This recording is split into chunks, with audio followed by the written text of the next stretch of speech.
Good morning, Kuhner country. Okay, my friends, as I speak to you now, President Trump is about to go to Davos, Switzerland, which is a huge gathering of political and business leaders.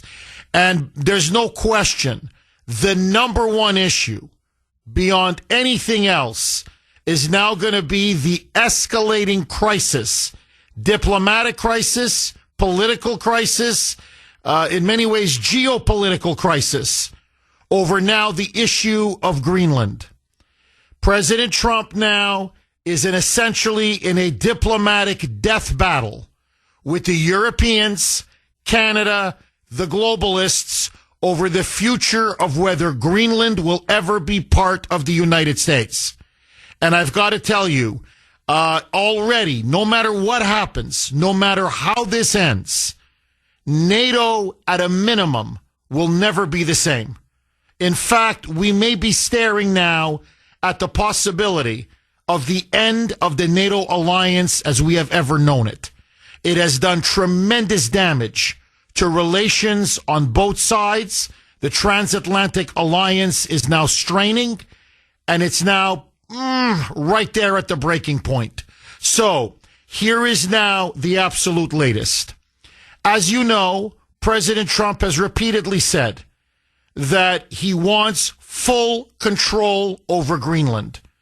The way we acquired Alaska or the Virgin Islands, which ironically we bought from Denmark in 1917, he would like to do the exact same thing regarding the semi-autonomous Arctic island, which is the largest island in the world, of Greenland, which is technically owned and controlled by Denmark.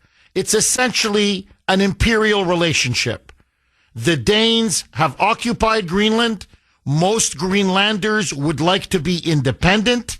They haven't yet agreed on a process to hold a national referendum or plebiscite for them to declare their independence.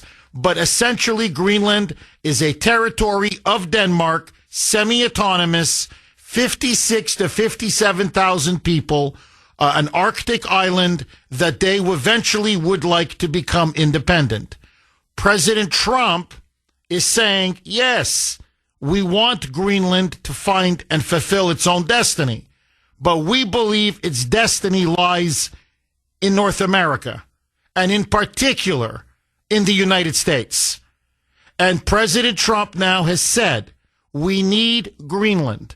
We need Greenland essentially for four key reasons. Number one, it is the keystone of our entire security in the North Atlantic. Greenland possesses a very strategic location. It is the biggest island between us and Russia. Submarine lanes, shipping lanes, for military purposes, Greenland is very, very important. It is strategic. More so, President Trump is determined, and this is part of his national security strategy, and the media is not telling you any of this, to build a Golden Dome, an intercontinental, Western Hemispheric missile defense shield system.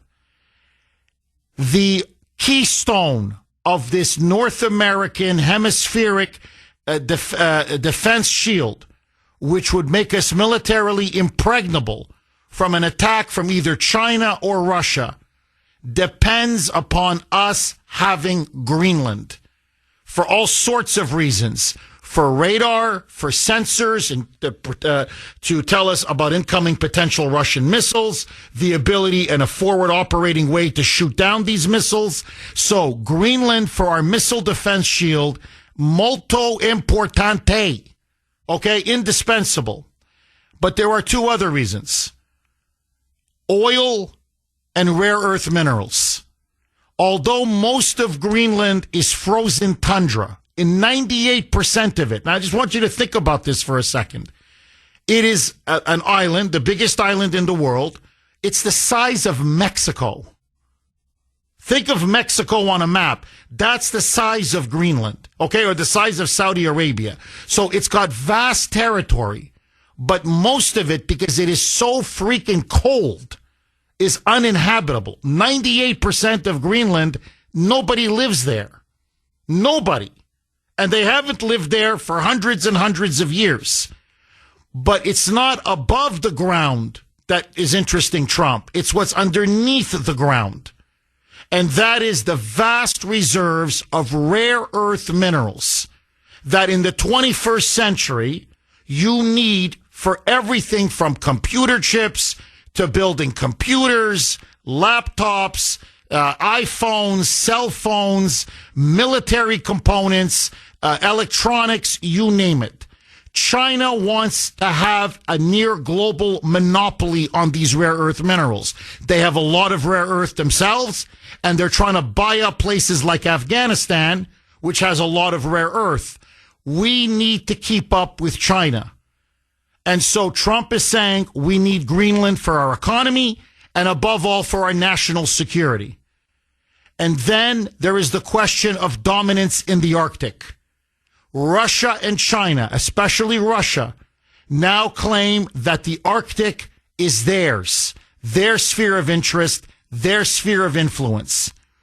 Underneath the Arctic are now almost unlimited reserves of oil and natural gas. And so to counter the rise of Russia and China for Arctic security, Arctic dominance, and all of the oil and gas that there is underneath, Trump is saying we can only counter Russia in particular, and China, obviously, if we control Greenland. By controlling Greenland, we can more effectively now push back the Russians, push back the Chinese, and as Trump is now saying over and over, it's been about 48 hours now, where he's been on Truth Social, saying this is fundamental, vital to European security, to North Atlantic security, and global security. You want us to really push off the Russians and the Chinese. We have to have Greenland. Greenland is the gateway to the Arctic. Who controls Greenland ultimately controls the Arctic. Who controls the Arctic controls all of those rare earth minerals and the deep reserves of oil and natural gas. So the geopolitical stakes are massive, massive. Okay, this is now becoming almost a defining issue in the world. Now, you would think this should be a straightforward commercial arrangement. We go to the Danes, who basically own Greenland, and say, let's make a deal. Let's make a deal. How much? How much? And there, Trump has said, I'm willing to go 500,000 per citizen in Greenland. Remember, it's 57,000 people, all the way up to 1 million per resident in Greenland. In other words, we'll make them millionaires. And we're going to fully commit to the development of the island. We're talking about massive investment. We're talking about massive mining. We're talking about bringing in hotels. We're talking about, literally transforming Greenland into the Alaska of the North Atlantic.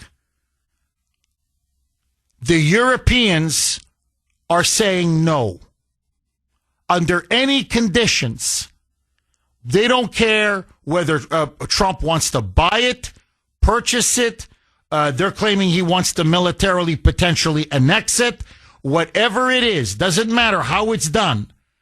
The EU, the Europeans, and Canada have now drawn a line in the ice, saying they will never accept American occupation or the American takeover or the American purchase of Greenland. Greenland, they say, will never be ours. And on top of that, the far left-wing government, which is very anti-American in Denmark, is now saying, we will never sell you Greenland. You will never buy Greenland. We will never allow you to acquire Greenland. And so, over the last week, Denmark now is surging troops into Greenland. Remember, Denmark is a member of NATO. European powers, Germany, France, Britain, Sweden, Norway, the Netherlands, they have now sent troops into Greenland, not in big numbers, but as a tripwire in which the message is now clear that if Trump seeks to make a move on Greenland, or if he seeks to try to acquire or buy Greenland, then Trump will be at war with NATO. They are now trying to blackmail the United States into backing off from our ambition and Trump's ambition to acquire Greenland. Trump now is livid, saying, you dare to threaten war against us? You dare to draw a line in the ice? He now says he's going to impose a massive tariff on these 8 European countries. Okay, my friends, so President Trump now has essentially dropped the hammer on the Europeans.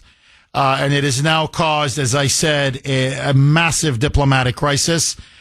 Trump now says the 8 countries that have sent troops into Greenland in order to draw a line in the ice, that they will not allow the United States to invade or take over or occupy or acquire or purchase Greenland. In other words, you're never going to get it.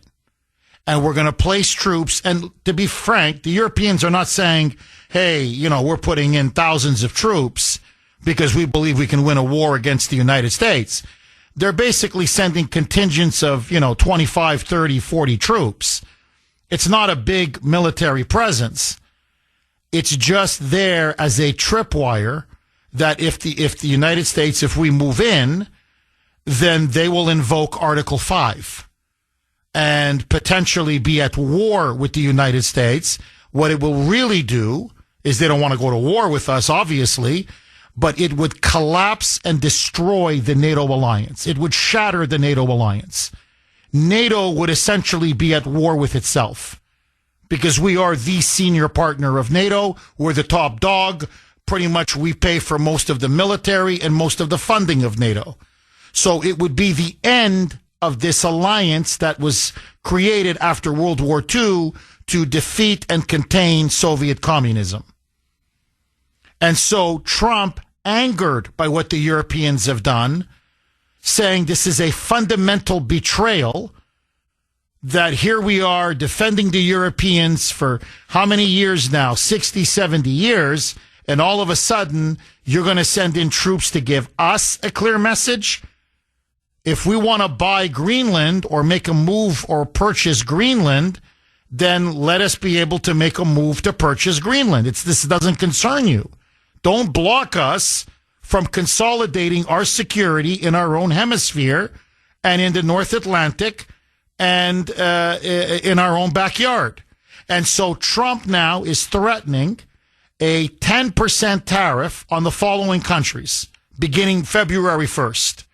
Germany, France, the United Kingdom, Great Britain, Denmark, obviously, because they're the rulers of Greenland. And by the way, they're now sending some warships into Greenland. So they're beefing up and they've also sent more troops. So Denmark now is beefing up its military presence on Greenland. Norway, Sweden, Finland, and the Netherlands. Those 8 European countries now will have a 10% tariff imposed upon the already existing tariffs that we had with them after we made a deal with the EU. So it's going to unleash a trade war. By June 1st, if they're still not willing to allow us to acquire Greenland, the tariffs go from 10% to an extra 25%. Now, the Europeans have come back and said that they have something called the bazooka option, which is what the Germans and the French now are seriously considering, which would be a massive trade and economic retaliation against the United States. Crushing tariffs on all American exports going to Europe, plus making it almost impossible for American companies to do business in Europe, plus essentially limiting our ability to function in terms of AI or sharing intellectual property with Europeans. In other words, it would be a declaration of economic war between Europe and the United States. Both sides now are digging in their heels. Now, on top of all of this, President Trump yesterday put a mock photo or image up on social media in which it's a mock image of him with planting the American flag on, Greenland, on the ice of Greenland, with J.D. Vance and Marco Rubio right beside him. And like in the Old West, there's a wooden sign, and it says Greenland, U.S. territory, established 2026. And President Trump now spoke with Macron. He has spoken with European leaders. He's going to apparently meet with them again. But he has now told them clearly and unequivocally, you will not prevent us from acquiring Greenland.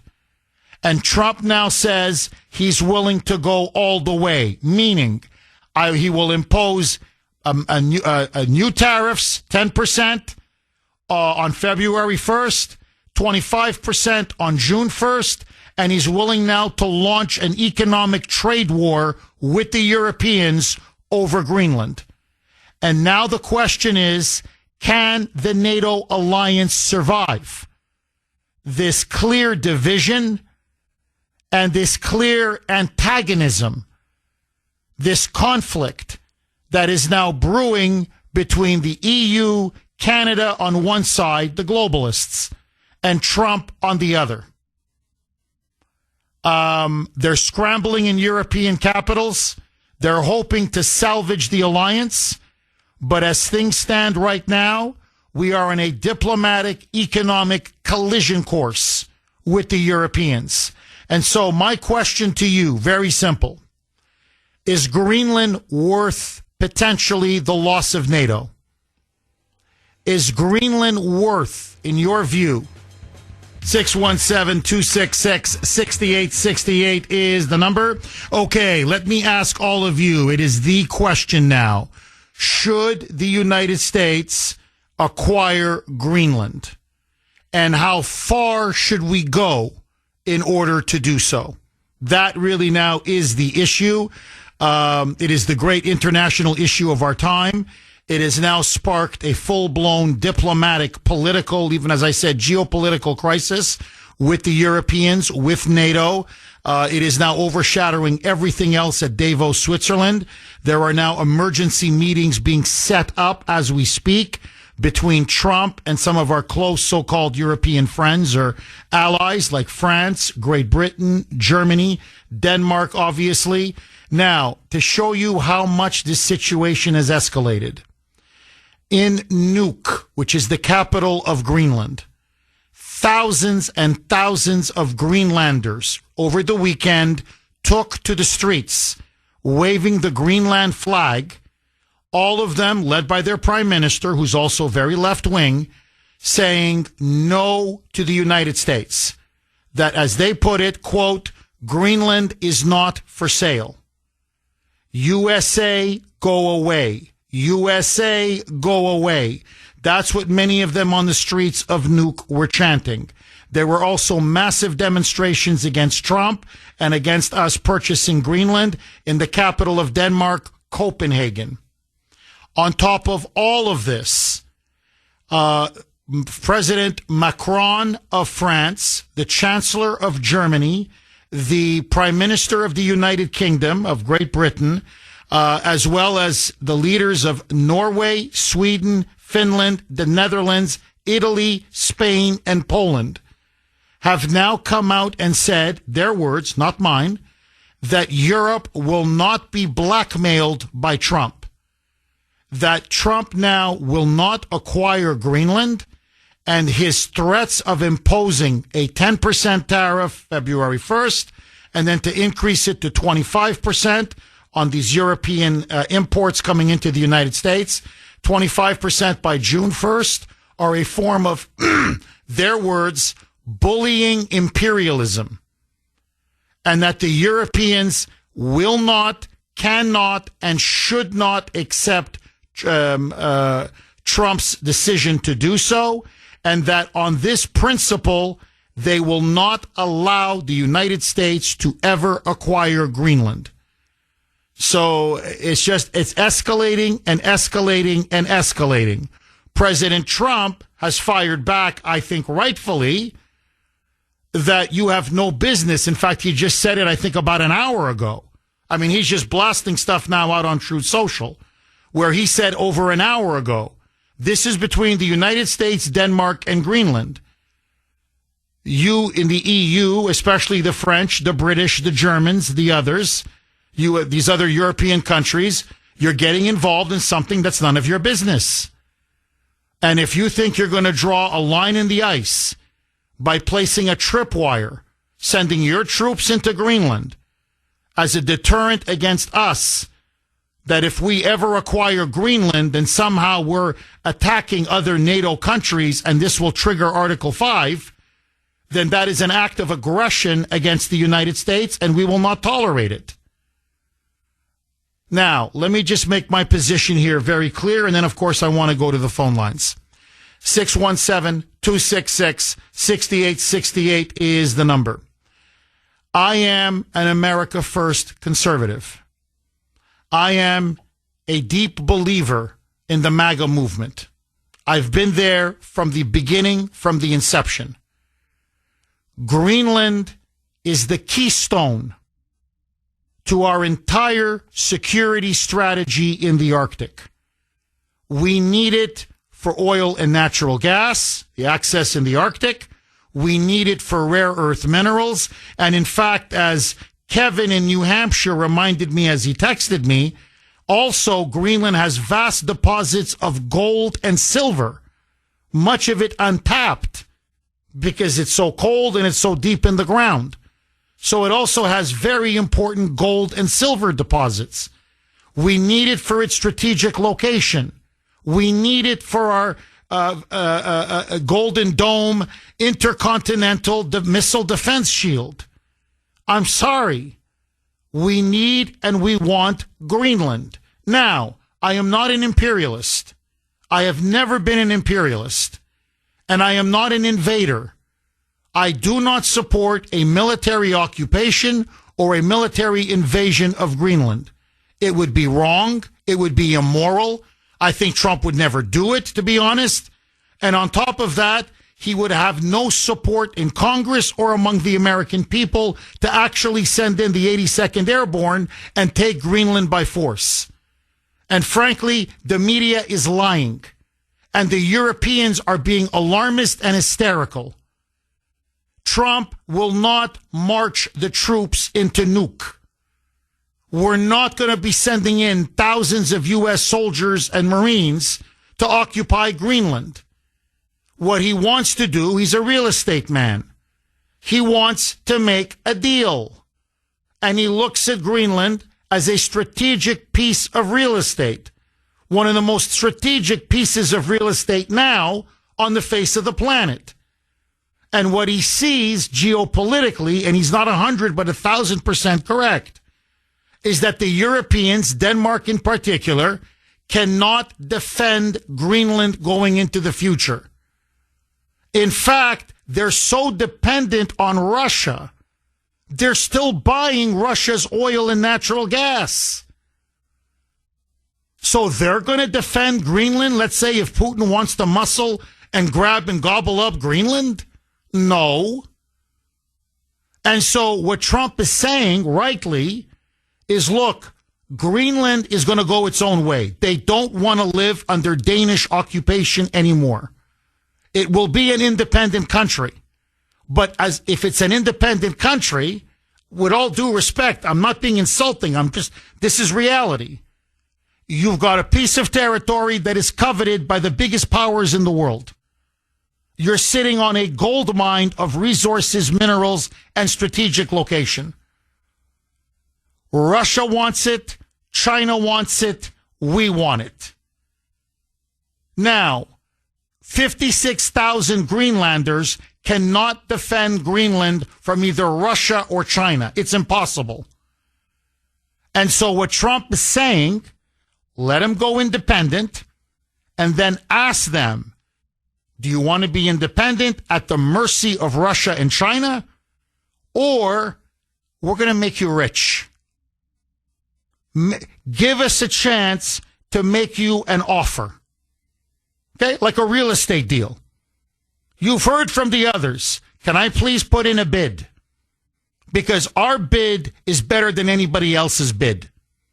And once you look at the package that we put on the table, I think this overwhelming opposition that they keep citing in the polls to Greenlanders being part of the United States is going to be completely do a sea change overnight. I think you'll go overwhelming opposition. You'll go from overwhelming opposition to overwhelming support. And that's what the Europeans fear. The Europeans fear ultimately that once Trump is able to put together, through J.D. Vance and Rubio, a package, a bid to acquire Greenland, the Greenlanders will say, holy shamoli, bye-bye Denmark, bye-bye Europe, hello North America, hello the United States.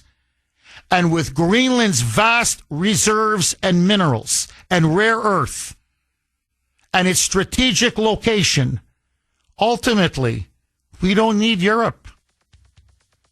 Greenland is the key to the United States being the dominant power in the Western Hemisphere. I will say this about Greenland. We need Greenland from a national security situation. It's so strategic. Right now, Greenland is covered with Russian and Chinese ships all over the place. We need Greenland from the standpoint of national security. And Denmark is not going to be able to do it, I can tell you. You know what Denmark did recently to boost up security in Greenland? They added one more dog sled. It's true. They thought that was a great move. What would the justification be for a claim to Greenland? What would the justification? Oh, I don't want to talk about Greenland now.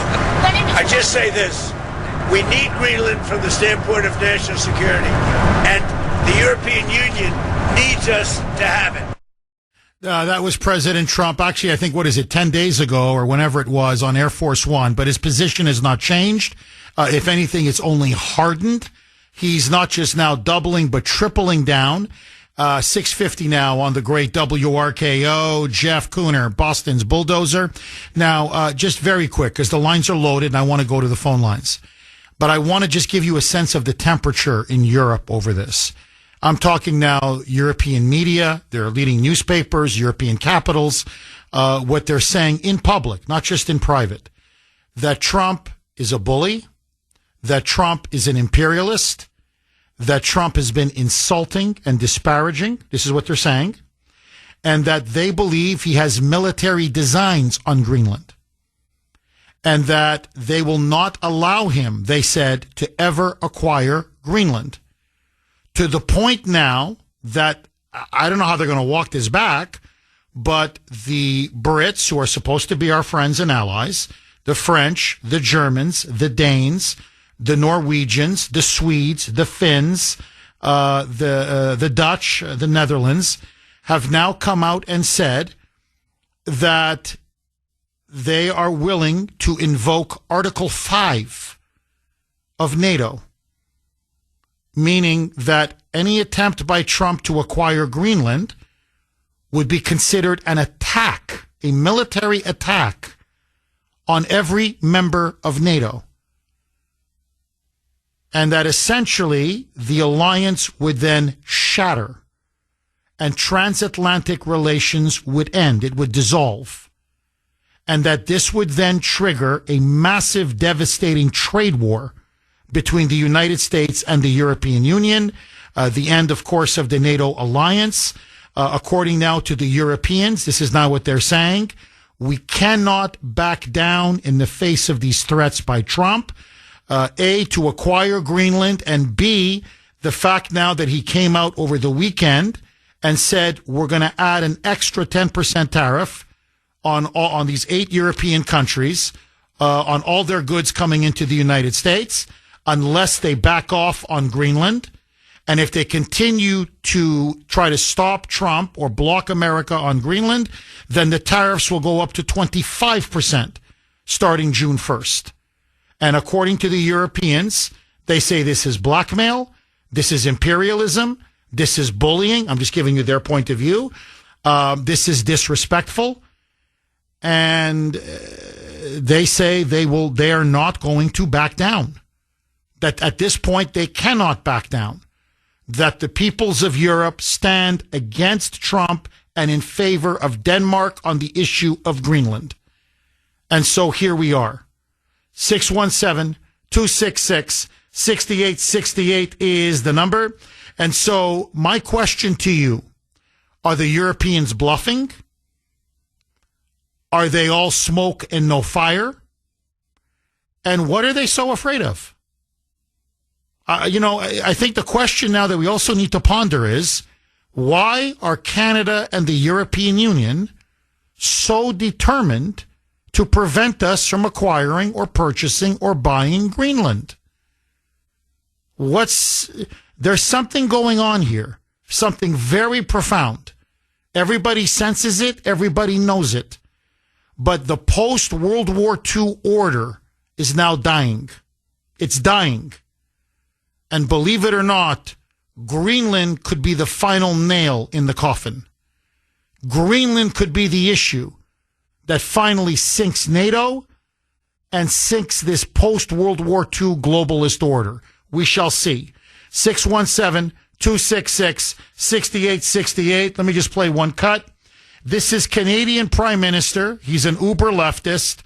By the way, now, he was recently in Beijing. He bent the knee to Xi Jinping. He is now welcoming, this is Mark Carney, Canada's Prime Minister, right there to the north of us. He now says that there will be a new world order being born. And this new world order will now be dominated by China. Mark Carney now says that Canada will forge much closer, deeper ties with China, that they will move away now from the United States, and that their future lies economically with China and with the European Union. Listen now to Prime Minister Mark Carney saying the future of Greenland will determine the future of NATO. Roll cut 120, Mike.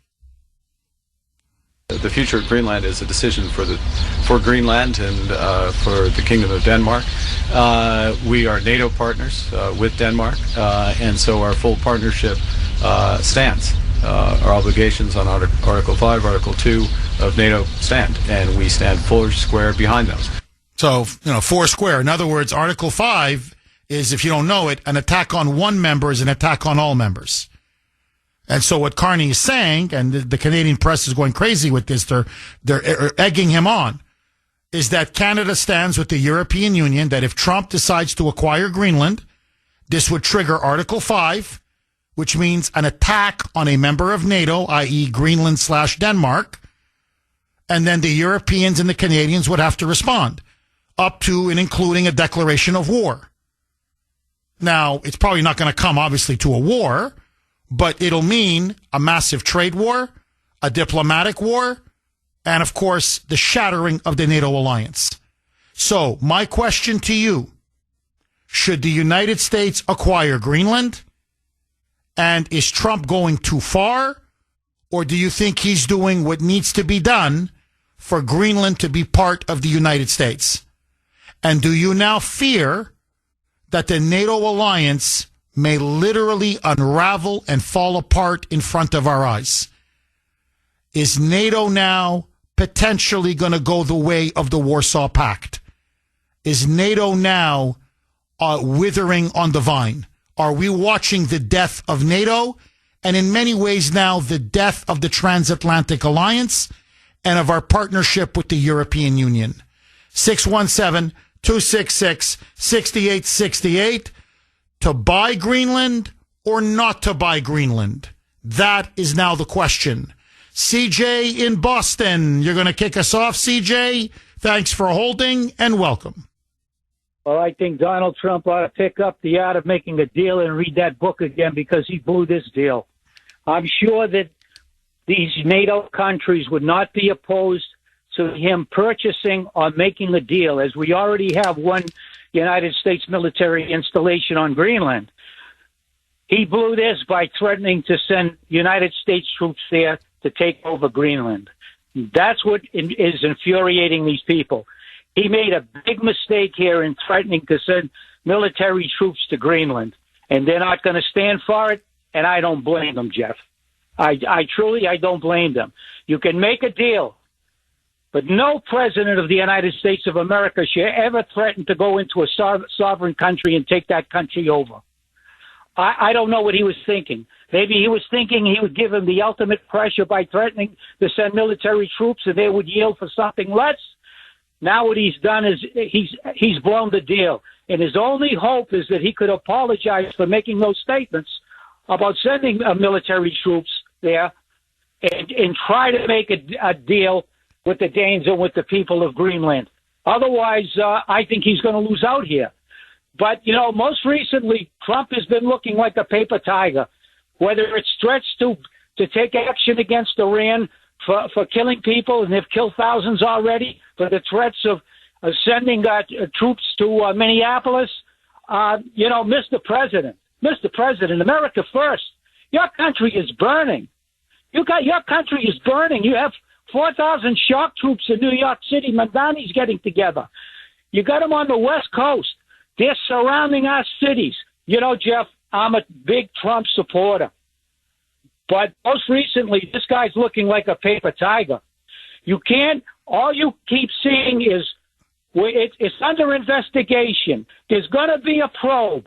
Mr. President, you're a Christian. They broke into a church a few days ago, protesters with Don Lemon. You need a probe for that to charge these people? Look, my suggestion is this, Jeff, and I'm only speaking as to one of the 77-plus million people that voted for Donald J. Trump. Mr. President, my suggestion to you is get off your ass, get on a plane, get in your limo, and drive down the streets of Minneapolis and watch our ICE agents get spat upon, watch them get assaulted, watch these cars getting burned. You're sitting here worrying about Greenland as our country is burning. So maybe what you have in mind is maybe when your country is burned enough, you can use plenty of that snow and ice in Greenland to put out the flames. CJ, very powerful. I know what a big Trump supporter you are. I know what a veteran you are and how you fought in Vietnam. I'm for you to come out against Trump on this issue, saying he blew it by threatening to use military troops or military force in Greenland. And now that's just infuriated the Europeans to the point now that they're saying, look, I'm sorry. This is what they told him. Apparently Macron told him this to his face. He said, you've backed us into a corner. He goes, we have no choice now but to oppose you on Greenland, like to the end. There's no exit ramp. And so that's why now we're careening towards a massive diplomatic crisis and maybe even an economic trade war. And look, my concern is this. It's not so much that I worry about the Europeans. I'm going to be honest with you, CJ. But really, we need a trade war at this point like we need a hole in the head. And the reason is obvious. I'm worried about the midterms. And the number one issue is affordability. If we get into a trade war, it's going to lead to higher prices. I'm sorry, it just is. Now, in the long term, will we win the trade war? Yeah, of course. But you go into the midterms with a trade war with the Europeans, prices aren't going to be down. Prices are going to be up. And his poll numbers aren't looking good. I don't want the radical left to win back Congress because then that kisses away the rest of his presidency. He's just going to be playing defense for the last 2 years, fighting off impeachment after impeachment after impeachment. So what I'm hoping and praying is that this week when he goes to Davos, they can square this circle and make a deal. And make a deal that is good for us and gives the Europeans a way to save face. CJ, excellent call as always. Thank you so much. Okay, let me ask you, did Trump overplay his hand? CJ saying yes, that Trump now is looking like the bully. He should never have threatened to use military force, and that now we've lost the moral and diplomatic high ground. Agree, disagree. Dave, our Western PA constitutionalist correspondent out near the Pittsburgh area. Thanks for holding, Dave, and welcome. Good morning, Jeff. How you doing, buddy? I'm saying this as a military man and a veteran. Good morning and Happy New Year. Jeff, if it wasn't for the United States, NATO would not exist, and they would be speaking Russian and German and Italian. God knows what else they'd be speaking, Jeff. And it's that attitude, that European savoir-faire attitude, Jeff, that pompous arrogance that gets them into trouble with us. Jeff, we need Greenland, and the Greenlanders are eventually going to say, if they say they get taken over by Russia or China, oh, we should have joined the United States. But let's not let it get to that point. Dave, number one, let me ask you this. Trump did say, we can do it the easy way or the hard way, the way he phrased it.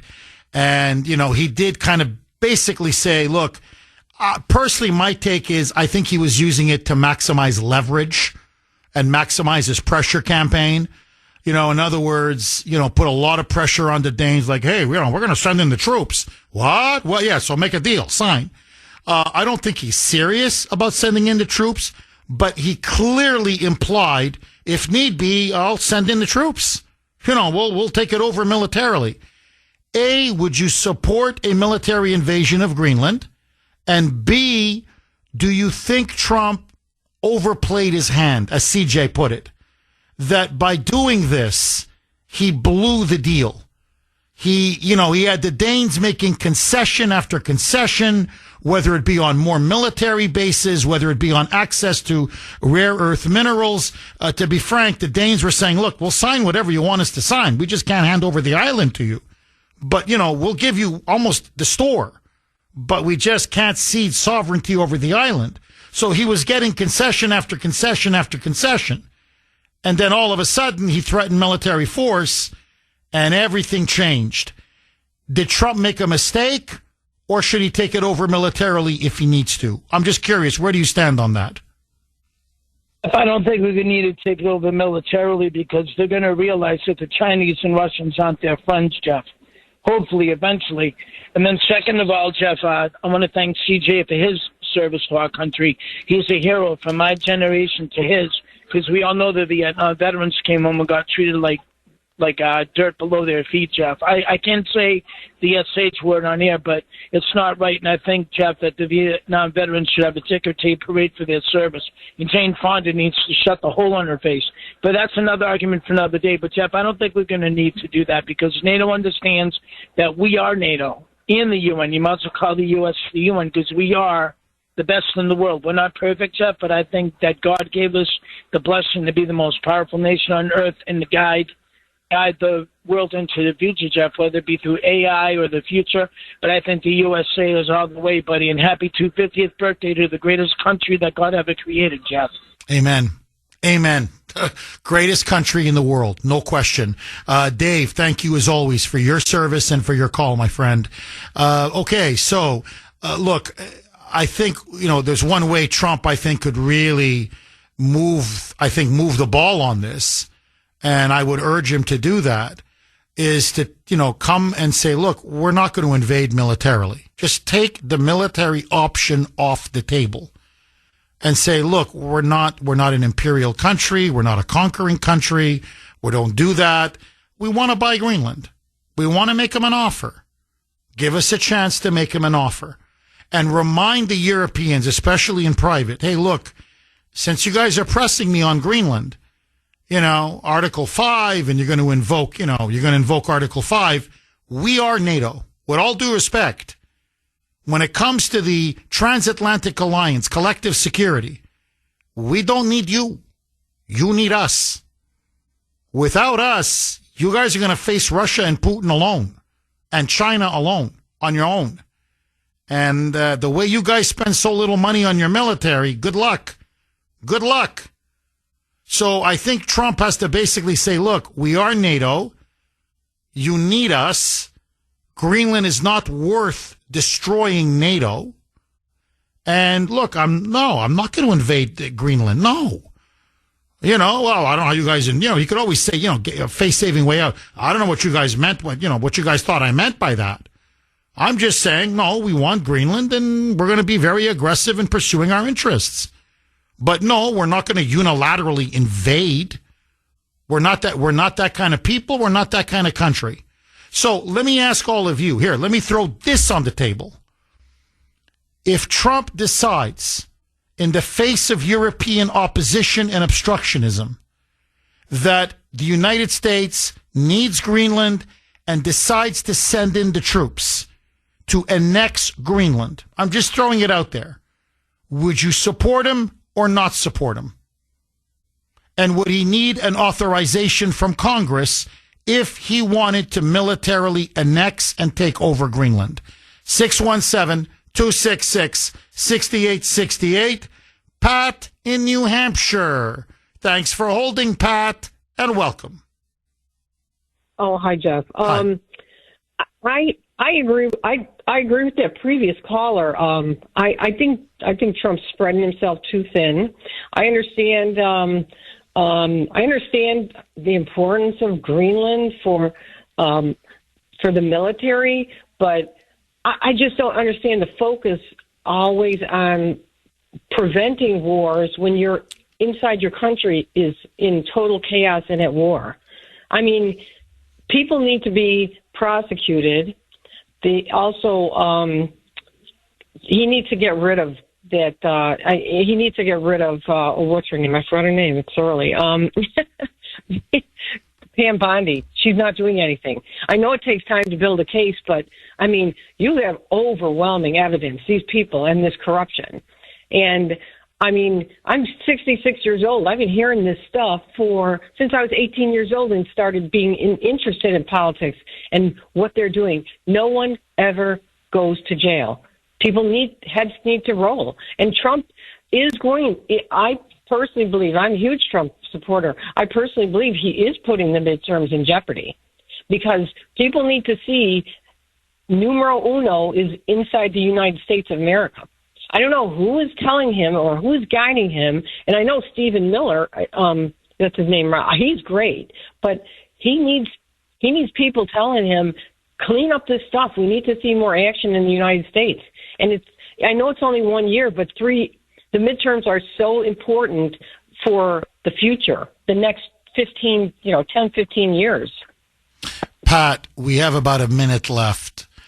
The sense I get, I don't want to put words in your mouth, so let me ask you, is Trump now too focused on issues abroad, whether it be Iran, Gaza, Russia, Ukraine, Venezuela, Greenland? Maybe one or two is, fine, but you put all of it together, the other peace deals with other countries.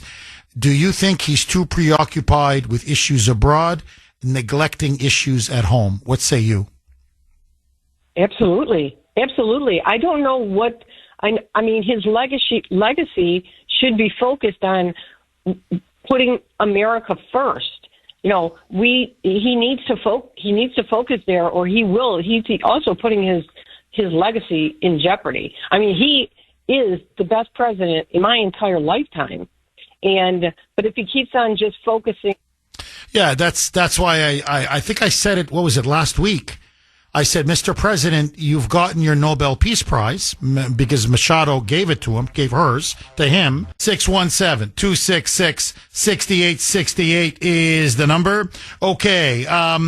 Listen now to Stephen Miller. He was on CNN talking about Greenland and asking Denmark, by what right does Greenland exercise control over? By what right does Denmark exercise control over Greenland? And in the end, if the Europeans want a showdown over Article 5 and NATO, the U.S. is NATO. Listen now to Stephen Miller. Roll cut 126, Mike. By what right does Denmark assert control over Greenland? What is the basis of their territorial claim? What is their basis of having Greenland as a colony of Denmark? The United States is the power of NATO. For the United States to secure the Arctic region, to protect and defend NATO and NATO interests, obviously Greenland should be part of the United States. And so that's a conversation that we're going to have as a country. That's a process we're going to have as a community of nations. And then Fake Tapper says, well, okay, but what about the use of military force? Because Trump has been hinting maybe at the possible use of military force. And this is Miller's response. Roll cut 127, Mike. Take it off the table that the U.S. would use military force to seize Greenland. You can't take it off the table. Jake, I understand you're trying very hard to, which again, is your job. I respect it. It's great to get exactly the headline, right? That catchy headline. I'm trying to get an answer to the question. That says Miller refuses to rule out. The United States should have Greenland as part of the United States. There's no need to even think or talk about this in the context that you're asking of a military operation. Nobody's going to fight the United States militarily over the future of Greenland. 617-266-6868. Thomas in Florida, the Freedom State. Thanks for holding, Thomas, and welcome. Good morning. How are you? I'm good. How are you, Thomas? Well, I've been hearing this all morning, and if NATO, the Europeans don't back out of this, and it's taken to its conclusion, I think Trump should threaten to remove all troops from Germany so he can bring those troops here to protect our inner cities in the United States. And I believe that Lindsey Graham is behind this whole thing, and people like him giving him bad advice and talking him into things. What's your opinion on that? Now, you say Lindsey Graham, behind purchasing Greenland or making a move on Greenland? He's the one behind everything, giving advice. He's a warmonger. There's not a war he doesn't like. Oh, that I agree with you completely, Thomas. But I just want to clarify your position on Greenland, if you don't mind. What do you think? Okay. What do you think Trump should do on Greenland? Should he leave it alone? Should he make an offer to buy it? Should he send in troops to take it? If you were advising him on Greenland, what would you tell him to do? Oh, the previous caller, the earliest kickoff caller, CJ, had it down pretty good. He said, I think Trump should back off and soften everything and offer to buy it and not try to be such a bully about stuff, because he thinks he can get his way by being a bully, and the rest of the world's told him he cannot do that. And I think the people advise him behind the scenes setting him down the wrong road of diplomacy, and I think we should be taking care of our Interesting. country. Thomas, let me ask you this question, okay? I want to ask you, and I want to ask the great audience of Kuhner Country, because this is what I'm starting to get from you, other callers. The text line, a lot of people are saying this in my emails as well. Is Trump being a bully on Greenland? Not that Trump is a bully, but is Trump being, in your view, a bully on Greenland? I'm just curious. What would you say, Thomas? I do agree with you. You can take Trump out of Queens, but you can't take his way. Thomas, you can take the boy out of Queens. You can't take the Queens out of the boy. Thomas, thank you very, very much for that call, Thomas. Okay, so let me put it on the table. Is Trump being a bully on Greenland? I'm just, it's Thomas says yes. CJ, the first caller, said yes. I got to say, on the text line, many of you are saying yes. 617-266-6868 is the number. Okay. This is from 781. You can text the Kuhner man, 70470, 70470. Jeff, let's not have any illusions. The United States never had a partnership or quote-unquote friendship with Europe. The relationship was always parasite and host. We are the blood. Europe is the bloodsucker. And I am getting a lot of texts. This is 508 is just one of many saying, Jeff, NATO has outlived its usefulness. We needed it to win the Cold War, but over the last 30 years, the Europeans have been riding our backs for free. If they want to end NATO over Greenland, let's do ourselves a favor and end NATO and pull out. So let me throw even this log on the fire. Is it time for us to maybe pull out of NATO? If the Europeans say we move forward with Greenland, you heard Mark Carney, the Prime Minister of Canada, saying, well, invoke Article 5, which means an attack on one is an attack on all, and this would shatter the NATO alliance. Is NATO over? Is it time for us to withdraw and pull out? 617-266-6868. To acquire or not to acquire Greenland? Do you want it? Do we need it?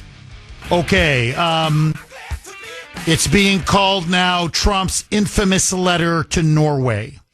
And this was published yesterday. It has created a massive public firestorm, especially in Europe, even here in the United States to a lesser extent.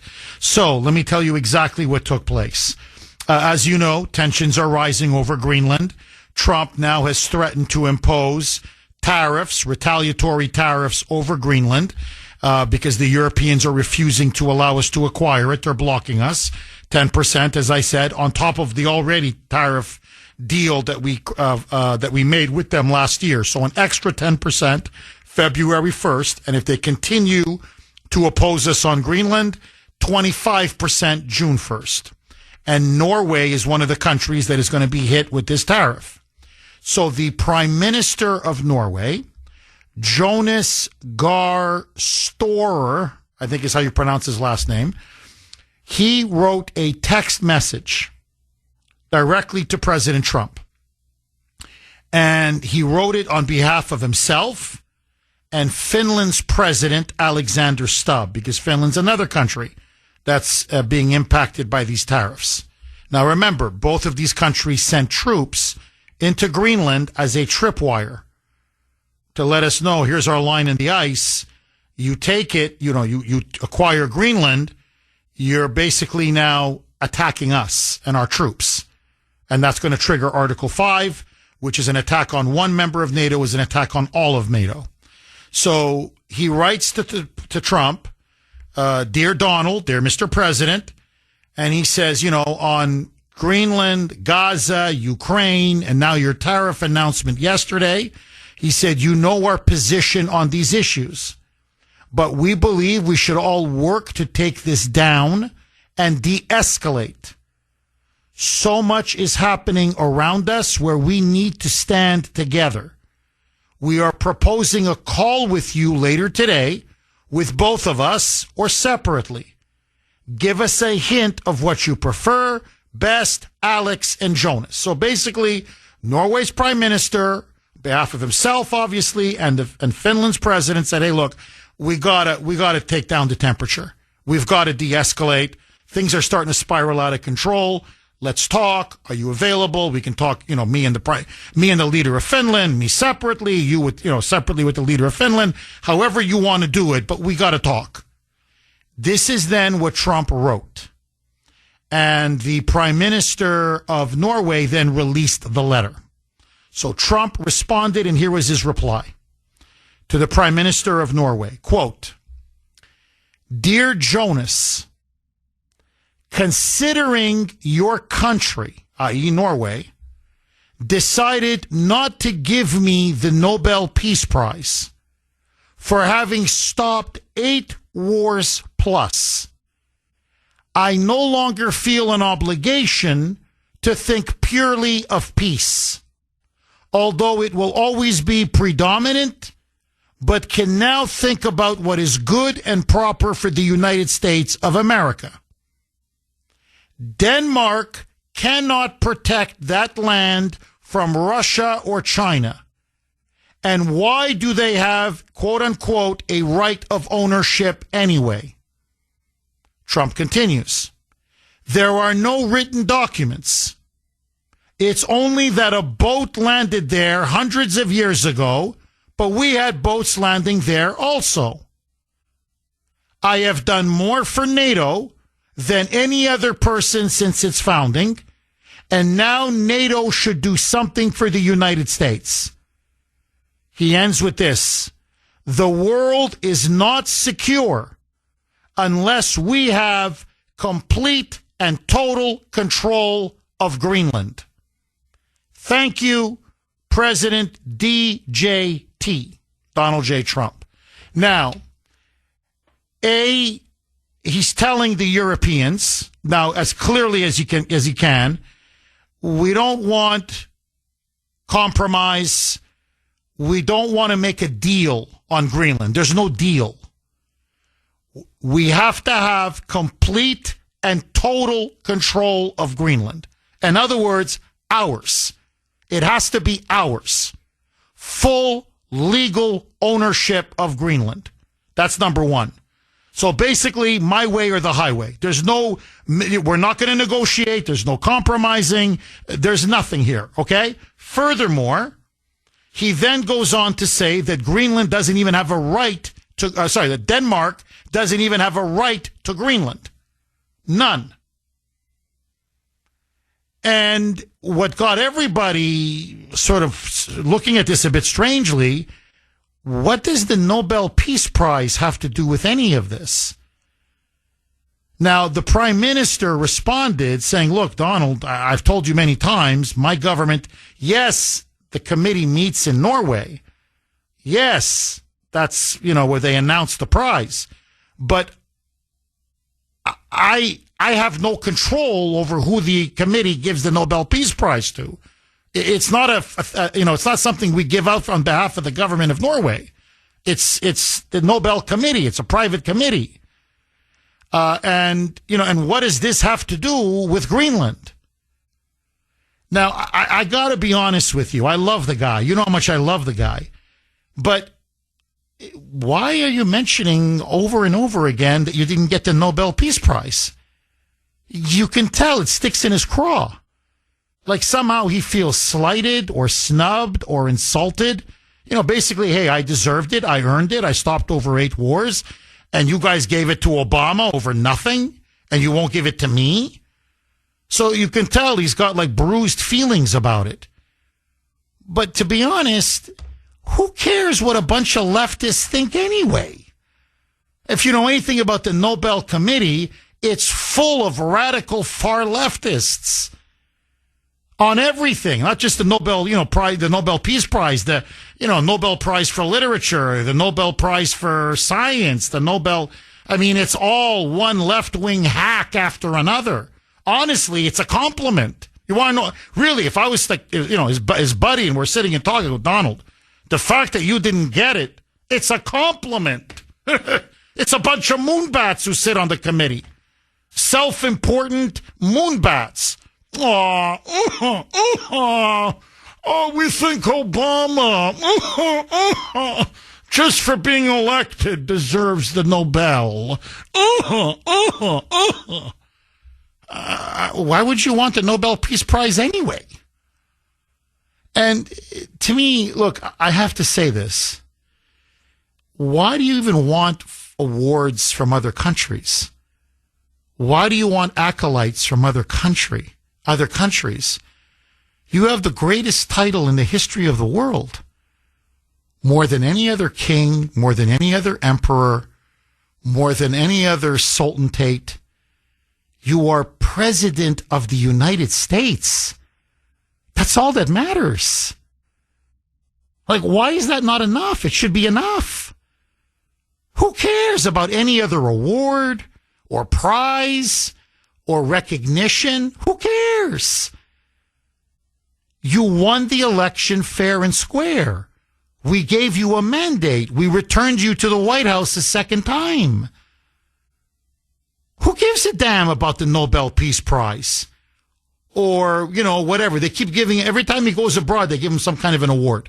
It doesn't matter. Whatever country he's at, they always bequeath him some prize or some award or some title.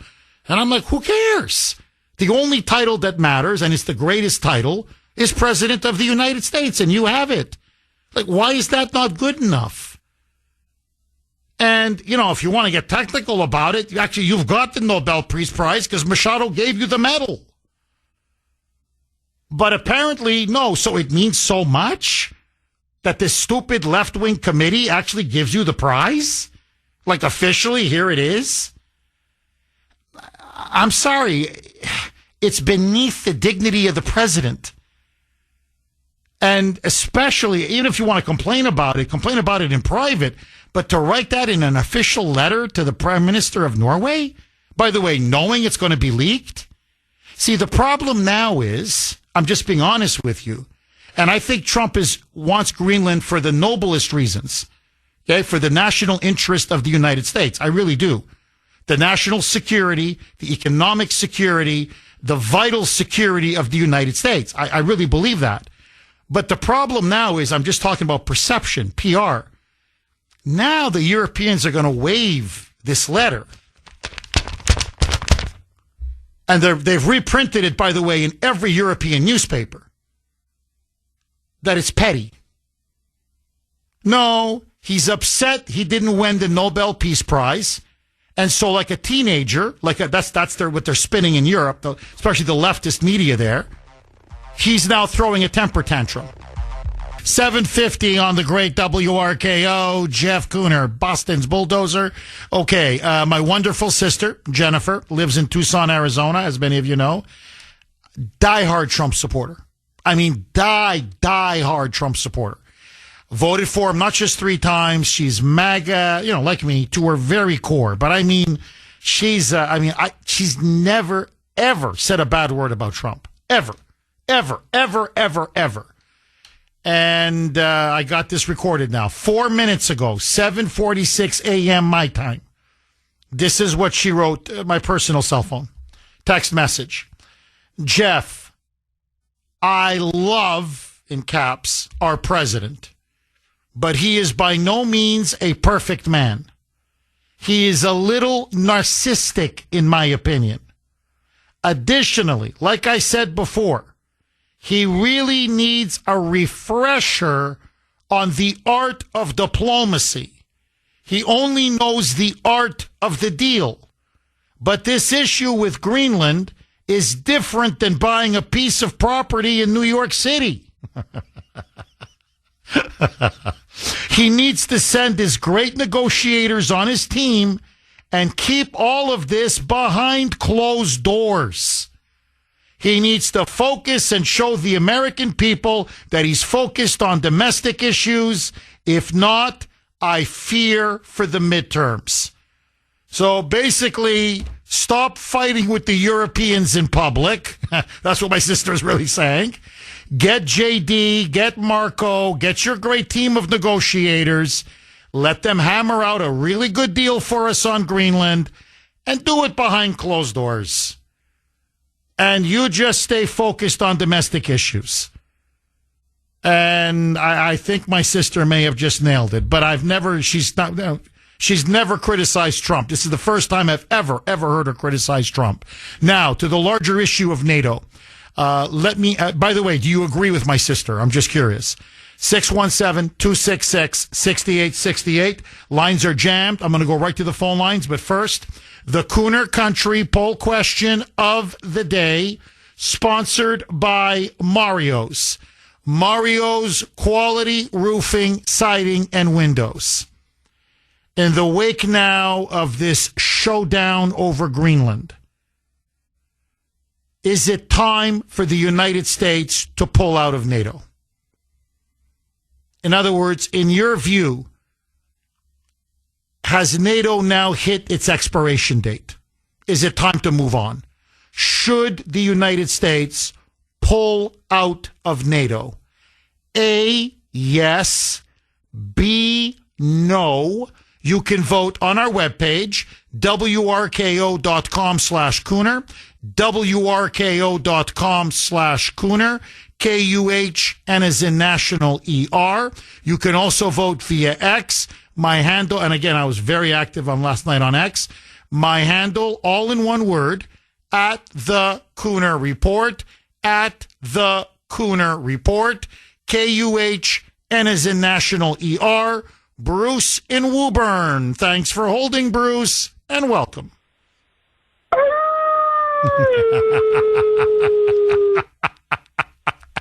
You can hear him from Greenland to Copenhagen to the capitals of Europe. The Moonbats are upset, Bruce. That was for you, Jeff. And our Kuhner country family. Bruce, the hell with what do you make of Greenland? Should we have it? Should we not have it? And what do you make of the Europeans opposing us? What do you make of Minnesota? He can't even conquer Minnesota, Jeff. And we're going to go to Greenland? We got the greatest naval and air force and military strength. We don't even have the respect for law enforcement, let alone local law enforcement, let alone the guys in ICE who are federal agents. Federal. We're talking federal police officers that are getting assaulted and thrown. Are you kidding me, Jeff? We need a, I'm telling you right now, I love the president in a non-sexual way. And Donald Trump, if you listen to me, you know who I am. I'm Bruce from Woburn. I love you.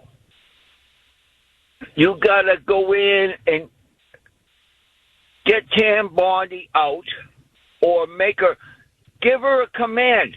He's the boss. She will follow his. Jeff, it's just so incredible. We're trying to make deals and make deals. No more deals. I work as hard as I can. I do everything I can do to stay alive. And the president needs to take care of our people here first. America first. I fly the flag. I respect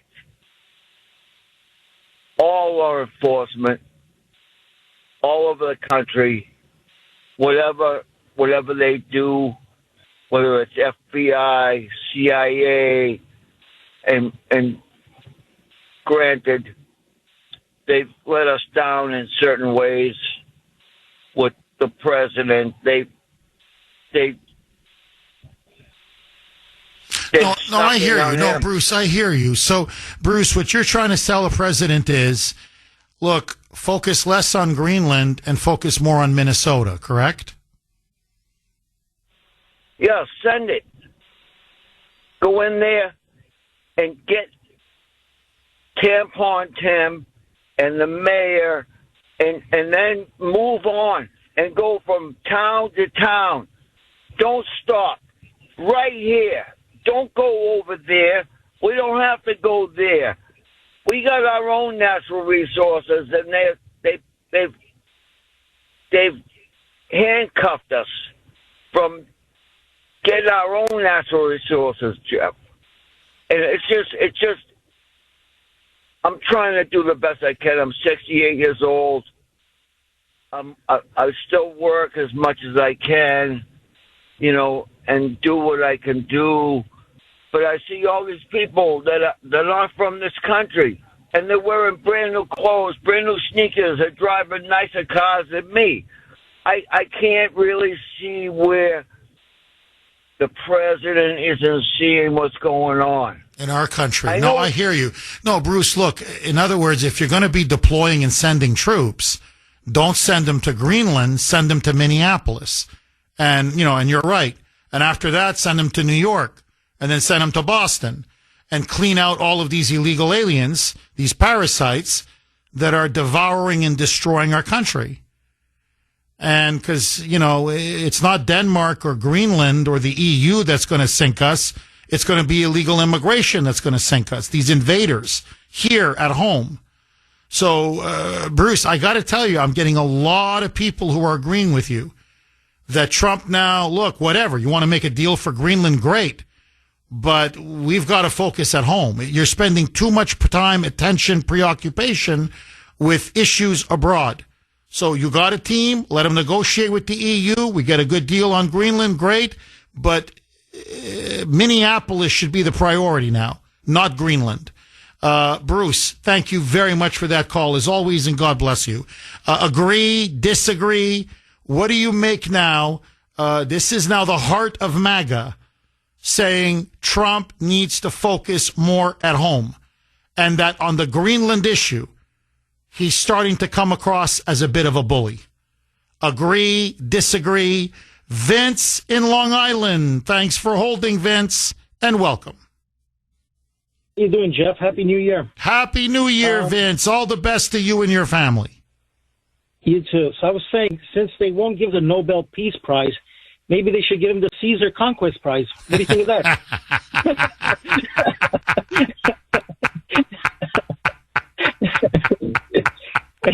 Well, that's how they're portraying him in Europe now, that he's Caesar. Well, actually, the analogy, I'm not kidding, Vince. You can look this up. The analogy is that he's Hitler. I swear to you. So, and how is he Hitler? Well, this is the Sudetenland. I swear to God is what they're saying.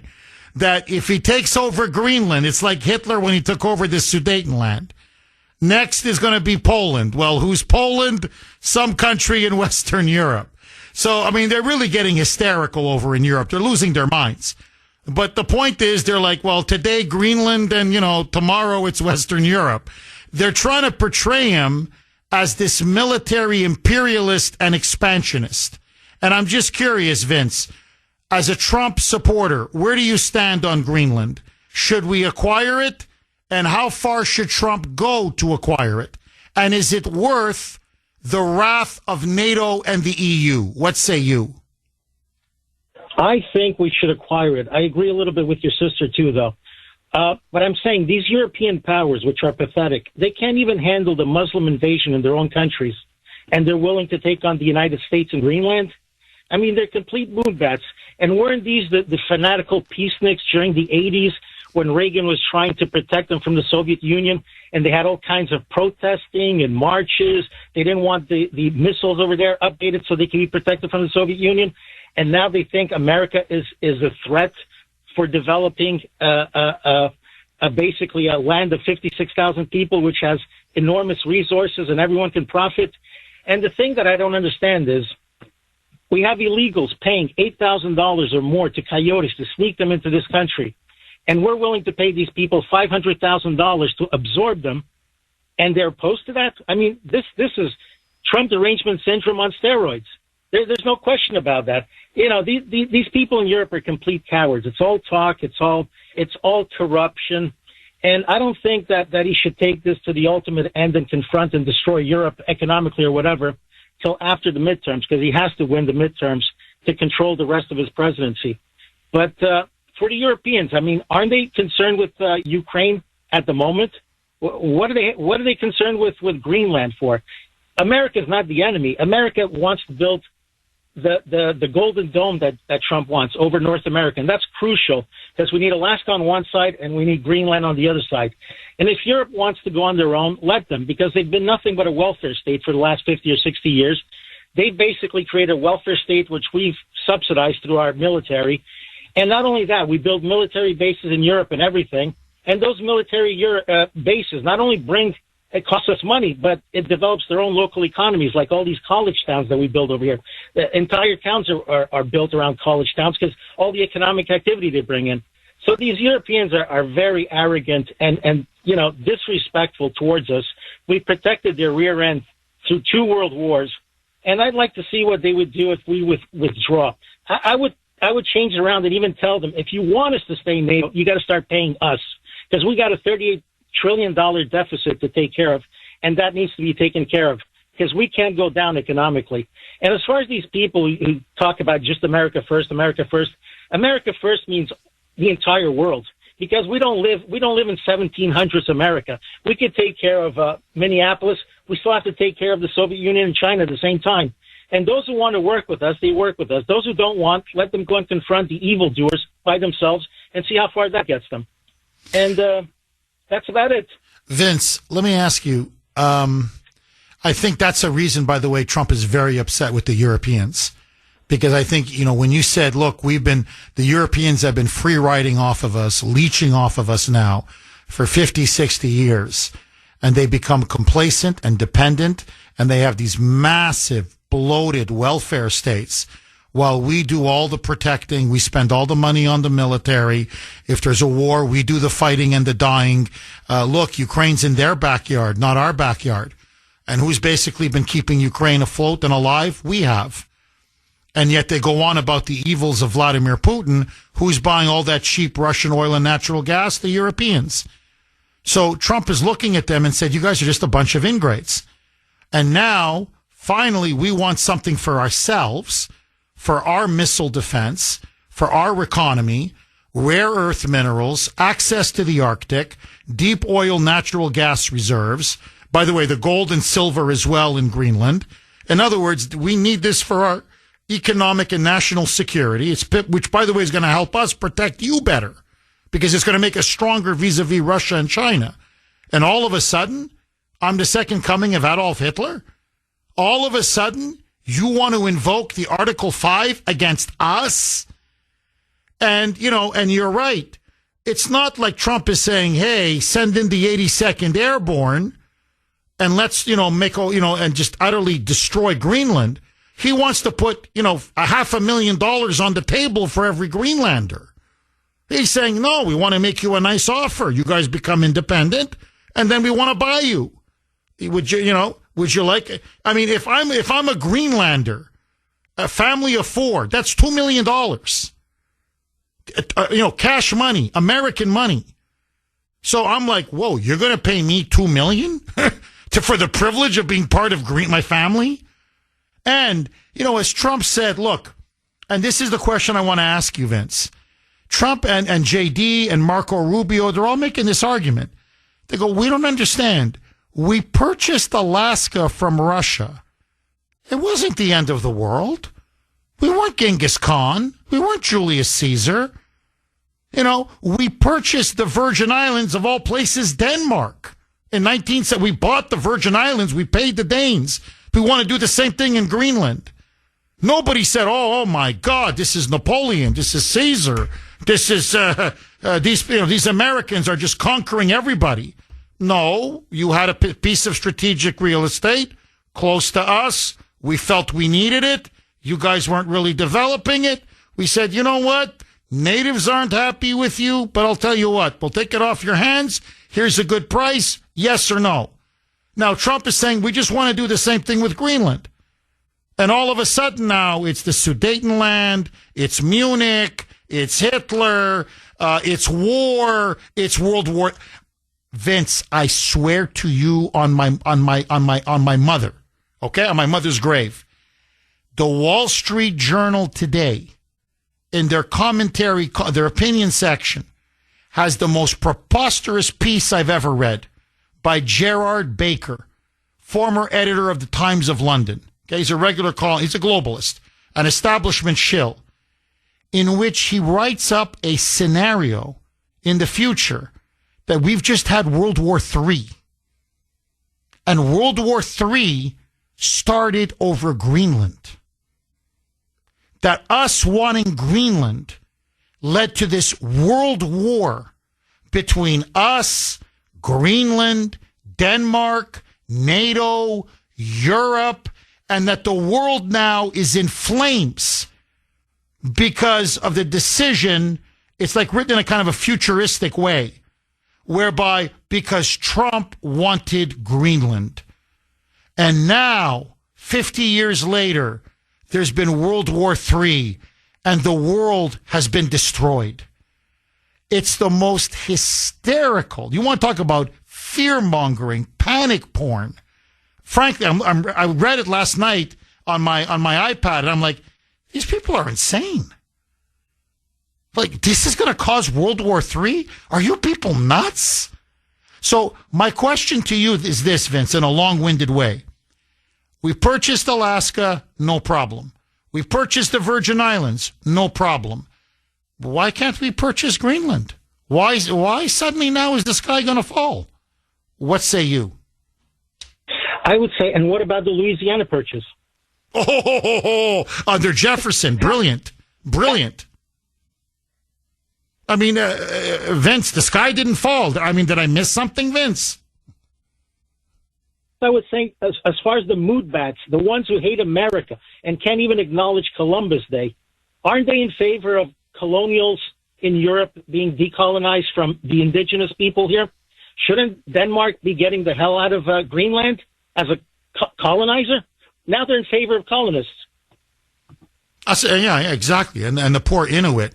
And by the way, there's a really good story. I'm going to talk about it later about how the Prime Minister of Denmark, this was just last year, had to apologize in Greenland for the fact that for years the Danish government forcibly sterilized these Inuit women and girls as a form of population control because they wanted to destroy the native Inuit population of Greenland.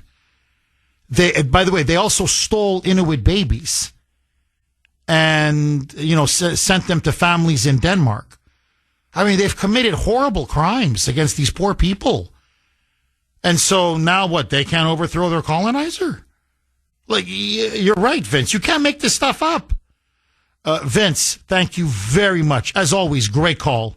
Mark in Medford. Thanks for holding, Mark. And as always, welcome. Good morning, Jeff. You know what, Jeff? Let me ask. Let's call this what it is, okay? This is worldwide European TDS, okay? It's because, let's call it what it is, Jeff. It's because Donald Trump wants to do it. I'll bet you, Jeff, the best steak at your choice of steakhouses, that if Ronald Reagan or George Bush 1 or George Bush 2 wanted to make this deal, I bet you we'd already have Greenland for the last 50 years. Well, let me ask you this, Mark. What if Trump came out and said, I don't want Greenland? No, really. Like, no, I don't want it. We're not going to take it. We don't want to invest in it. We don't want to develop it. We don't want to. No, you're not going to have us we're not going to keep our military bases or our mines there. And we're done. We don't want nothing to do with Greenland. Wouldn't the Europeans then turn around and say, well, no. You got to have it. You got to have it. In other words, if Trump wants something, they ask for the exact opposite. So maybe Trump shouldn't ask for Greenland. He should say we should disavow Greenland. So then they're going to force us to take Greenland. What say you? Not only is Europe arrogant, but they're friggin' stupid, Jeff. Okay? Because let me tell you something, Jeff. The NATO is obsolete. We don't need it anymore. And not for nothing, Trump is right. After everything we've done and still do to this day for Europe and Canada, you know what? Buying Greenland, that's the least they could do for us. Because let me tell you something, Jeff. You know as well as I do that the United States military budget is the biggest budget, bigger than all the other NATO countries combined. So you know what? I said this before. I'll say it again. They need us more than we need them. And this is not going to hurt anybody. This, in fact, will make us closer to Europe and Canada and strengthen our ability to defend. In fact, as Trump just said on Truth Social, 617-266-6868 is the number. Okay, a couple lines are open if you want to jump on. Let me ask all of you this. And I want to really hear from as many of you as possible. Trust me, people in the administration are listening. There's no question now.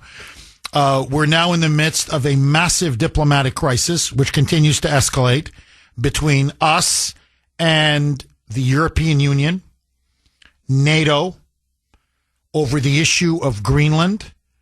And the question now is Trump, in your view, going too far?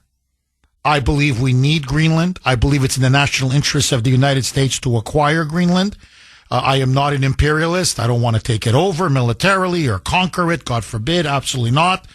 I want it done with the consent of the Greenlandic government and the Greenlandic people, and I'd like for us to purchase or acquire it, okay, to buy it, as we did with Alaska, as we did with the Virgin Islands, as we've done with other territories throughout our Louisiana purchase by Thomas Jefferson.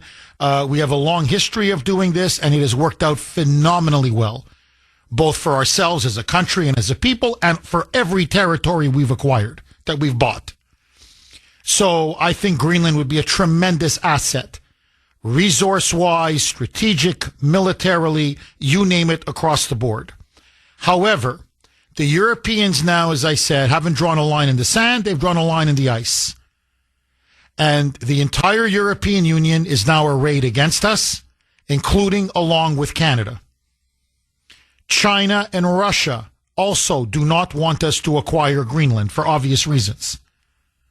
And so now Canada and the European Union are threatening two things. Number one, the EU says they're going to use something called the bazooka, the trade bazooka, which they've never used before, which means a full economic retaliation against the United States. If we go ahead and try to acquire Greenland, or if Trump follows through on his threat, which he issued over the weekend, that these 8 countries that sent their troops into Greenland to do military exercises, really to put, as I said, it's as a tripwire. It's a message. You try to take over Greenland, you're going to be at war with NATO. Those 8 countries, France, Germany, Britain, the Netherlands, Denmark, obviously, Sweden, Norway, and Finland, are now going to be tariffed 10% by February 1st. If they continue to obstruct and block us on Greenland, Trump says the tariffs then will go up to 25%. In retaliation, the Europeans are now threatening basically all-out economic war, what they call the bazooka, which means U.S. businesses cannot function in Europe. They're going to tariff us to the hilt. They're going to block us from even bidding on public contracts in Europe. Basically, America will be shut out of the European market. And they're threatening to invoke Article 5, which means an attack on one member is an attack on all members. Not that it would lead to war. I don't think they're willing to fight and die for Greenland, but it would shatter the NATO alliance. It'd be over. It'd be finished. NATO would be dead. And we'd be, our diplomatic relations with Europe would be in tatters. And so my question to you, double-barreled question. Number one, should we acquire Greenland? Just simply yes or no. What do you think? And how far are we willing to go? How much of a price are we willing to pay if the Europeans hold, and Canada, hold the line? Is it worth a trade war? Is it worth the end of NATO? We have to now ask this question because as I talk to you now, Trump is heading to Davos, Switzerland, and that is, it's like a crisis atmosphere. He's going to be meeting with France, with Britain, with the leaders of Germany, Denmark, the EU. They're going to desperately try to resolve this, but the situation, tensions are rising and the escalation is rising. It's just getting worse and worse. And are we now watching the end of NATO? Is it obsolete? Is it now gotten to the point where we don't need them, but they need us? And by threatening us and blocking us from acquiring Greenland, is this now the final act of betrayal by the Europeans, these ingrates who have forgotten or apparently don't care everything we've done for them? And maybe like a bad relationship, it's better they go their way, we go our way. 617-266-6868 is the number. Should the United States acquire Greenland?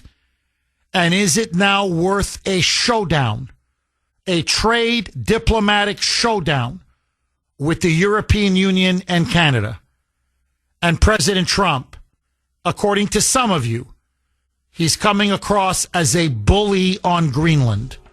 Do you agree? Rob in Maine. Thanks for holding, Rob, and welcome. Do we have Rob? Yes, Jeff, do you hear me okay? I hear you loud and clear. Go ahead, Rob. The floor is yours.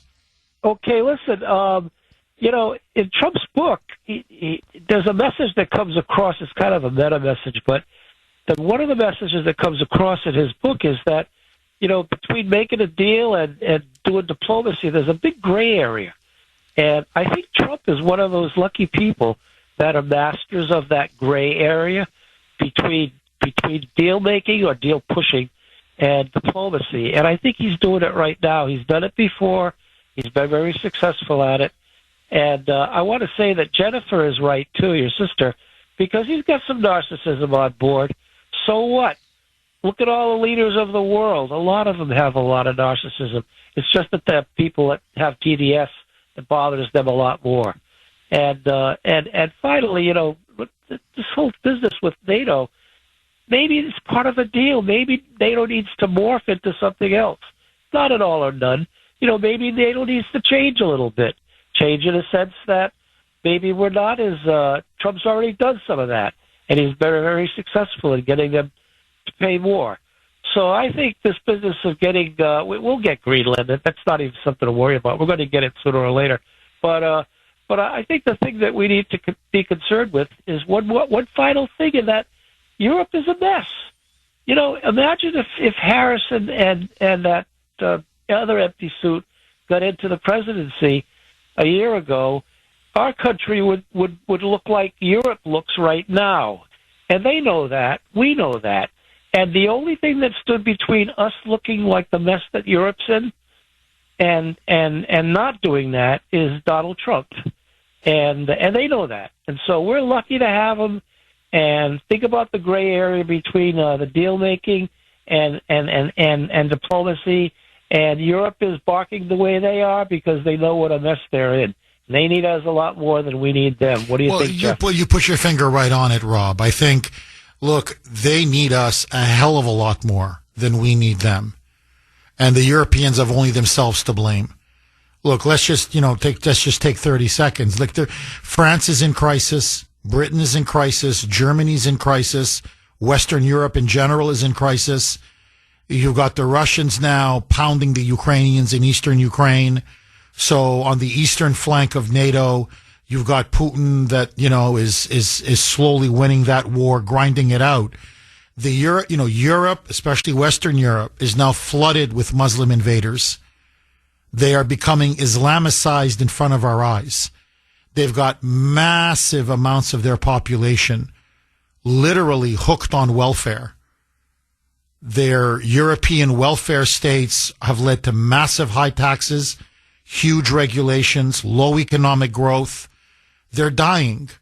The Europeans are dying. Literally, demographically, they're dying.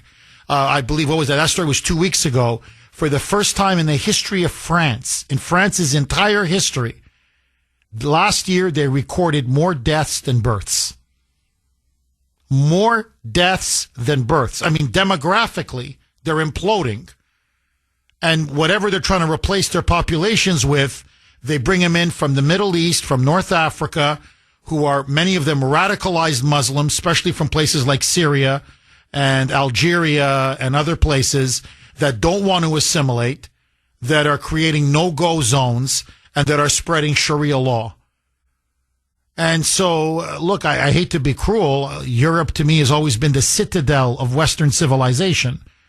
And my roots are European because my parents were born in Europe. My grandparents were born in Europe. My ancestors are Europeans. So I don't say this with any pride. I say this with a very heavy heart. But I believe Europe is dying. And I don't know if it can be saved. It probably can't be saved. And I believe, just by the way, the same thing is happening in Canada. Canada is very much like a European welfare state. And like Europe, it is now overwhelmed with Muslim immigration. And that's why one of the biggest stories of our time is what's happening to the north of us in Canada with Carney. First Trudeau and then Carney. It was last week, it was an incredible development. The Prime Minister, Mark Carney, flies to Beijing and kisses the ring of Xi Jinping. He practically bent the knee And he's opened up Canada now to massive Chinese investment. Xi forced him, almost like a hostage, to denounce Trump, to denounce the United States. And then Mark Carney had to talk and proclaim, literally his words, not mine, we are now living in a new world order. This was the term Carney used. And China will now be the leader in that new world order. So essentially now, China is making a move to make Canada part of China and Beijing's sphere of influence. And that rat Carney, that globalist, who, by the way, has 3 passports, a Canadian one, he was a central banker in the United Kingdom and Great Britain, he's got a British citizenship, and he was a banker in Ireland, he's got Irish citizenship. And by the way, very close to Jeffrey Epstein and Ghislaine Maxwell. So that's the kind of guy Carney is, okay? He's swine. He's globalist swine. But he cut a deal now with China. And now he's basically telling the world that Canada is no longer an ally of the United States. As I said on X last night, he is an enemy of America. And he's a puppet of Beijing. And he's the guy, by the way, the most aggressive of all of them has been him. Frankly, even more than the Danes. You know, the Danes are sending in troops and they're not happy and they're sending in a ship and Macron's opening his big mouth. But the one that I played the cut earlier. No. If Trump even dares to acquire Greenland, remember, even if Trump tries to buy Greenland, buy it voluntarily. Carney said, you should and you must invoke Article 5. And we stand in full solidarity with Greenland and Denmark. So what he's saying is declare war on the United States. Now, who told him to say that? I guarantee you that was Beijing. That's the Chicoms. I guarantee you, Rob. I guarantee it. Because China would love nothing more than for NATO to be at war with itself, for the EU and Canada to be at war with the United States. And so now their cat's paw, okay, their little plaything is Carney. In fact, let me play you this cut, Rob, okay? Here, this is Carney, the Prime Minister of Canada, this little Judas. This is him at a press conference saying China and Canada's views on Greenland align. Align. We both oppose Trump making a move on Greenland and trying to acquire it, purchase it, buy it, own it, whatever. Roll cut 122, Mike. I will say that I had discussions with President Xi about the situation in Greenland, about our sovereignty in the Arctic, about the sovereignty of the people of Greenland and the people of Denmark, and I found much alignment of views in that regard. He's a traitor. Everything we've done for Canada, everything, World War I, World War II, the Canadians for 30, 40 years now spend nothing, a pittance on their defense. Who protects Canada? We do. They're under our military and nuclear umbrella. We completely underwrite Canadian security. And by the way, the Chinese and the Russians are making claims on Canada's territory in the Arctic. And Carney's saying nothing. He's selling his country out. And now he stands shoulder to shoulder with Xi against us. Rob, with all due respect, blank off. Trump needs to pick up the phone and tell Carney, blank off. Now, you know what? It was 25% tariff on Canadian goods. Now it's going to be 100%. Final word to you, Rob. Yeah, Jeff, listen, there's still some good left in Europe, and thanks. You just did a wonderful monologue that kind of supports all the stuff that I believe in. But, you know, I haven't gone to Europe for a long time now, except to the little country of Portugal, where if you go down the streets in Portugal, both in the Azores and in the... No, well, I got to say this. We're up against it, Rob. I'm sorry about that. 617-266-7636. 6868 is the number. Okay, listen now to Treasury Secretary Scott Bessent. He's already, by the way, in Davos, Switzerland, speaking to Europeans, our European allies, allegedly, trying to de-escalate now the rising tensions over Greenland and this now pending trade war between us and the European Union. Listen now, this was Scott Bessent over the weekend, saying there's a fundamental problem with Europe's position. They say they fear Vladimir Putin, but they keep buying Russian cheap gas and oil. They're addicted to Russian oil and natural gas. And what if the Russians then make a play for Greenland? How can the Europeans say they'll defend Greenland when their economies depend upon Russian oil and gas? Roll cut 21. Mike. The leaders of Denmark and Greenland say bluntly, Greenland is not for sale. What makes President Trump think it is? Kristen, if we look, for years, for over a century, American presidents have wanted to acquire Greenland, and what we can see is that Greenland is essential to the U.S. national security. We're building the Golden Dome, the missile system, and look, President Trump is being strategic. He's looking beyond this year. He's looking beyond next year to what could happen for a battle in the Arctic.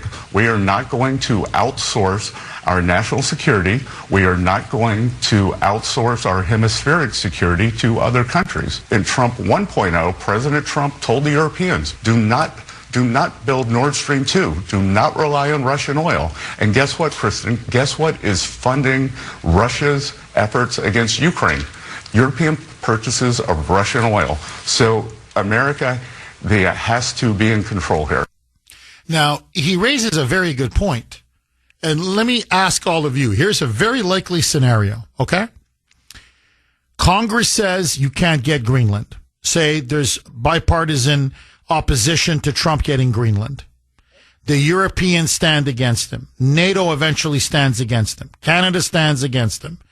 And say he doesn't pull this off, just for the sake of argument. Okay, so now we don't have Greenland. Greenland votes in a referendum, which they will, this year, next year, to secede and be independent from Denmark. Now Greenland is on its own. And Russia moves in. And Putin, unlike us, is not going to buy Greenland. Putin doesn't buy anything. He takes. He invades, he annexes, he takes. Okay, he's old school. Not new school, he's old school. What we used to call gunboat diplomacy. And he plants the Russian flag on Greenland. So, now, technically, Denmark is obligated, or at least not anymore, not if they're independent, but say Denmark comes to Greenland's response. What is Denmark going to do against Russia? Nothing. You think the Europeans are going to fight and die for Greenland?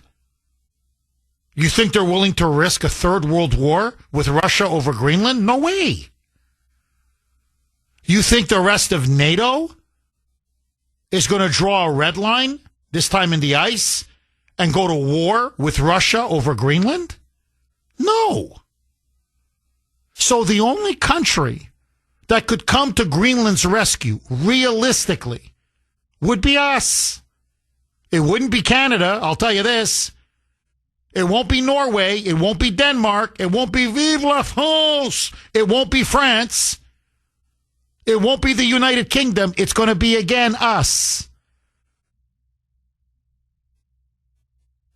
Now, if that's the case, and I believe it is, well, Trump's argument is, if we're ultimately the ones that are the guarantors of Greenland's national security, their sovereignty and territorial integrity, why can't we make them an offer? Why can't we buy Greenland? Now, if they don't want to, that's something else. But then they have to know you're on your own. Don't come crying to us when the Russians make a move. But what I'm saying is, if we're eventually the only ones that can realistically defend Greenland from either Russia or China, why can't we put an offer on the table? And let me ask all of you this, okay? Are you willing to live? Say Russia makes a move on Greenland or China makes a move on Greenland. I don't care. Take your pick. Can America afford to live with Russia or China owning, annexing, and occupying Greenland in the North Atlantic? Remember, Greenland is technically part of North America. A distant part of North America, but it's still part of North America. Can we have the Russians and the Chinese owning such a vital strategic piece of real estate in North America, in our hemisphere? Or would this be considered crossing a red line for us? So what Trump is arguing is, he goes, look, I'm not looking at this midterm election. I'm just giving you Trump's thinking. I'm not looking at 2026 or 2027 or 2028. He goes, listen, I'm looking at 5, 10, 15 years down the road. I can see the train collision that's going to happen. The Greenlanders are going to bolt. They're going to leave Denmark. It's not a question of if, it's a question of when. And Europe cannot guarantee or protect Greenland once it becomes independent. Even if it's not independent, they can't protect Greenland without us. So his argument is only 3 countries eventually are going to have Greenland, realistically. Russia, China, or us. And of all those 3 options, there's only one that will give Greenland a free, prosperous future, and that's us. And the question is, are we willing to eventually cede and give up Greenland? And Trump is saying no. Now, to his credit, even the Europeans, okay? Even the Prime Minister of Denmark, the Prime Minister of Greenland, and even the leaders of Finland, Norway, Sweden, all the Scandinavian countries, because they live, closer to that area, up near the Arctic. They all say there's no question in the last 5 years, there's been a massive increase in Russian naval presence and Chinese naval presence, Russian submarines, Chinese submarines. Let me tell you exactly how the foreign minister of Denmark put it. The Arctic has gone from a quote-unquote low-tension area to a quote-unquote high-tension area. And what he means by high tension is it's crawling with Russian and Chinese submarines, Russian and Chinese vessels. The Russians and the Chinese want to dominate the Arctic. And the key to the Arctic is Greenland. And so Trump, geopolitically, is saying, for the security of the United States, and in some ways for the security of the West, which includes Europe, obviously, we need to control Greenland, because ultimately it'll either be us or it'll be Moscow or Beijing. Listen now to Scott Bessent. Roll cut 119, Mike. They're warning that this move to annex Greenland could, in fact, destroy NATO. So let me just put this to you bluntly. Is Greenland or NATO more essential to the United States national security? Well, Chris, that's obviously a false choice. That's a not from the perspective of European leaders. The European leaders will come around and they will understand that they need to be under the U.S. security umbrella. What would happen in Ukraine that if the U.S. pulled its support out? The whole thing would collapse. That the U.S., Kristen, to be clear, since 1980, the U.S. has spent U.S. military spending versus NATO military spending. We have spent $22 trillion more dollars than the Europeans have. That we are peace through strength. And the Europeans now are only trying to play catch up. And that is only through President Trump. President Trump believes in NATO, but he does not believe in the American people being dragged in.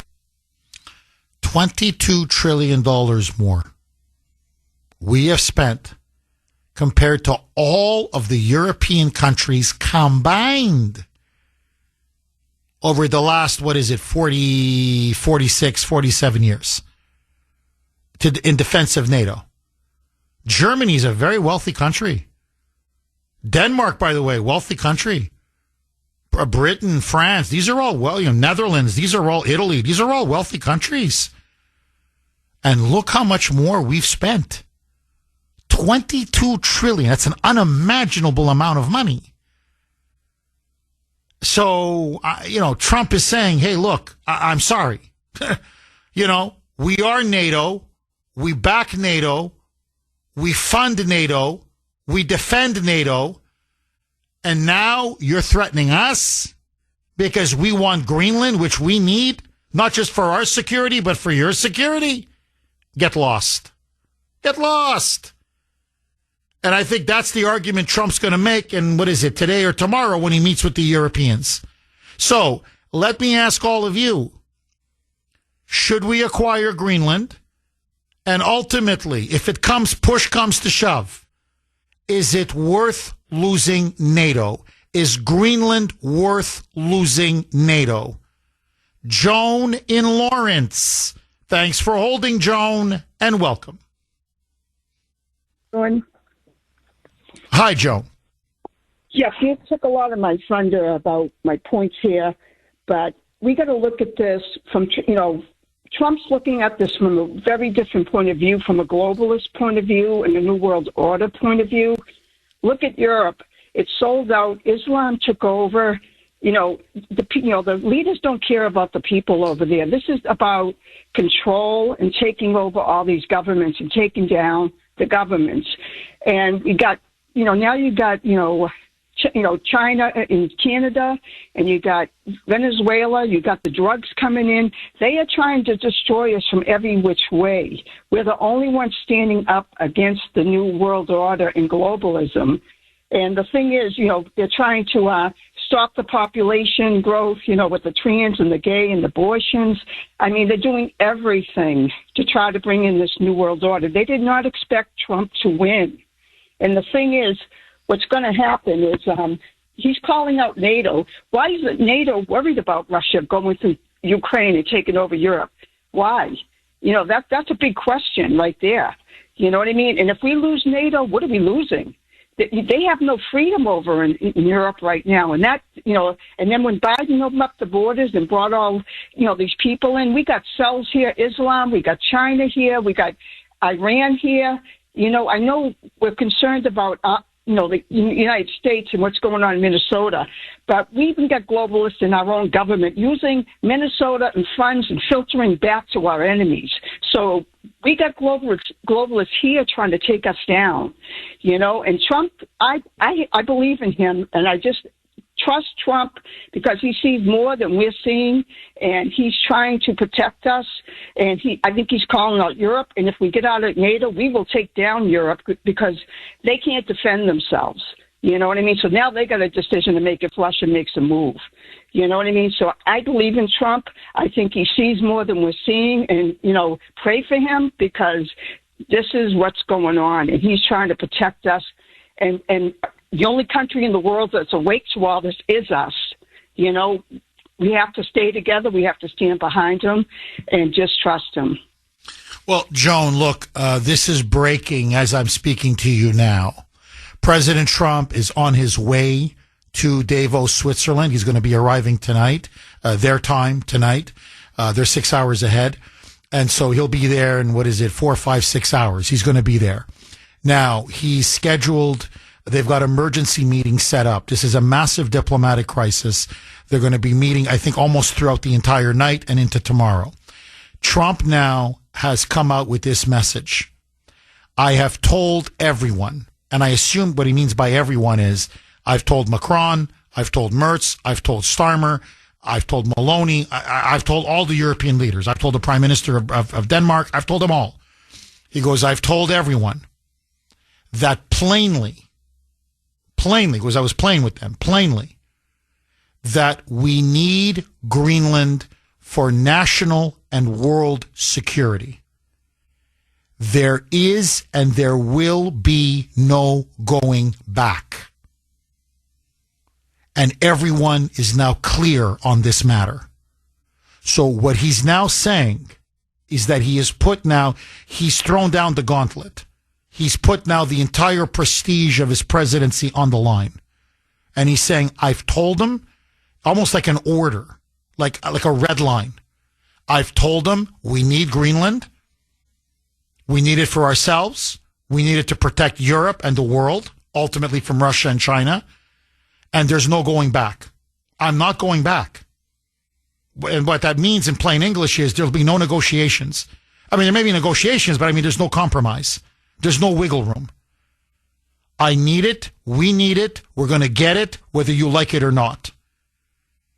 And so now the Europeans have already countered, saying that this is blackmail and that they're not going to give in to blackmail, that we cannot and we will not give in to blackmail. And so they're on a collision course right now. Now, I agree with you, Joan. Even the Europeans in private admit, well, we're not holding the cards. Ultimately, the Americans are holding the cards because they admit they need us a lot more than we need them. But it now looks, I don't want to prejudge this. I think we're looking at the end of NATO. And I think we may be staring down the barrel of a trade war. And to me, that's my only concern. I'm not shedding tears over NATO. I'll be honest with you, I'm not. Because I do think it's obsolete. I think they've been riding our back for way too long. I think they've been using us. I think they played us. If you want my honest, brutal opinion, I think most of our so-called European allies are not allies at all. I think they were bloodsuckers and parasites. And I think they're showing us their true colors. If you want my honest opinion, okay? But let that go. We can agree to disagree. My fear is now the Europeans are saying, fine, he's going to get his Greenland. But now we're going to tank his presidency. And how we're going to tank his presidency? We're going to give this guy the mother of all trade wars. What they call the bazooka option. And that means we're going to block all American goods, all American products, all American businesses, and that's going to lead to higher prices. And let Trump go into the midterms with a massive trade war between us and the Europeans. And we're going to kill him in the midterms and have the Democrats take over.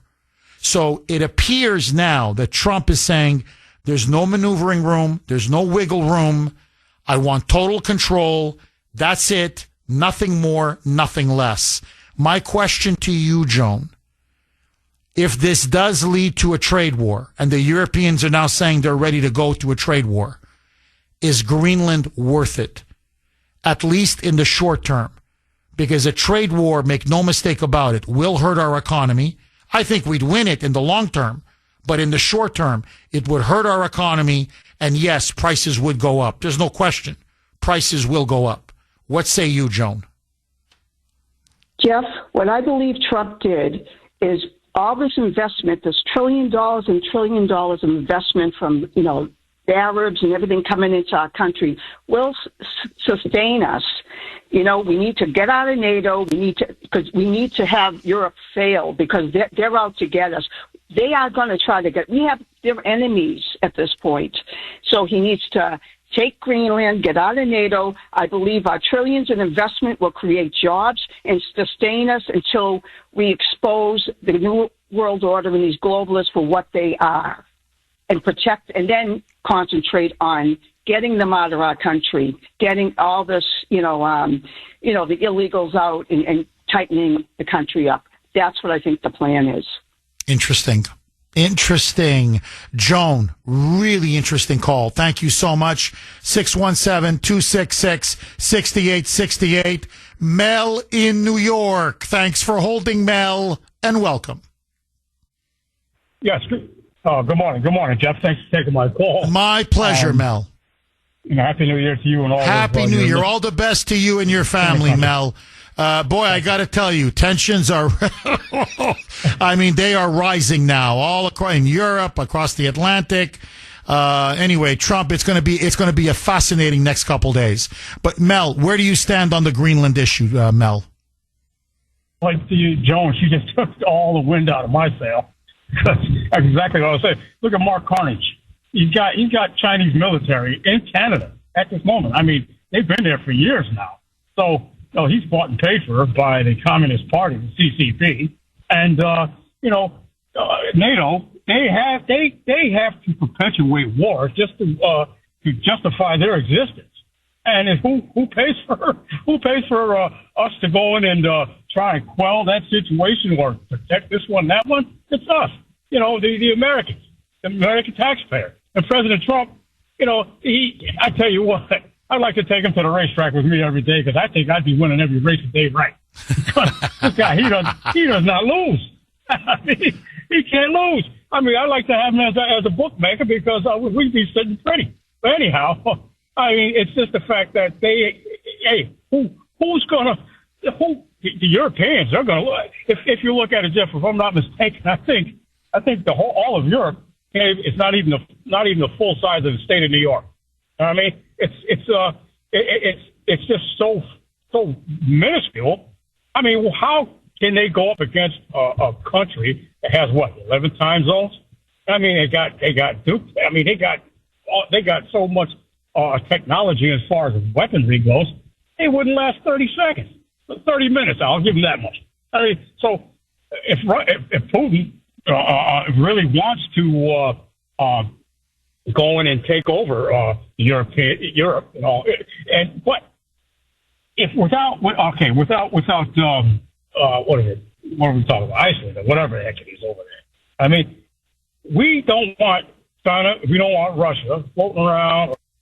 No, Mel, look, you're dead on. Look, Europe cannot defend itself against Russia. The only thing protecting Europe from Russia is us. Whatever happened to the old days where even if you had, forget disagreements, even say very passionate disagreements, it was behind closed doors. Now everything is on X or, Trump, it's Truth Social and the Europeans respond on whatever platform. But what I mean is, everything's on social media now. Everything's open. Everything's like naked. There's no, what diplomacy?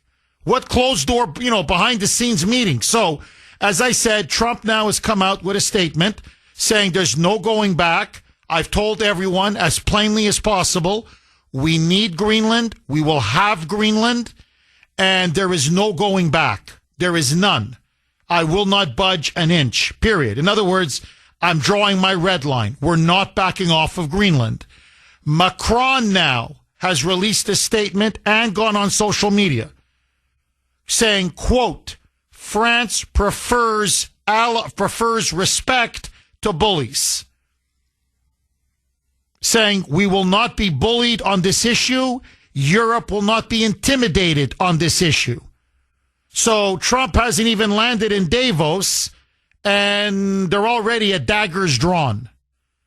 So there is a collision course. Now, Europe now is coming up with a response that if Trump continues to insist on Greenland, they are willing now to sacrifice the entire NATO alliance.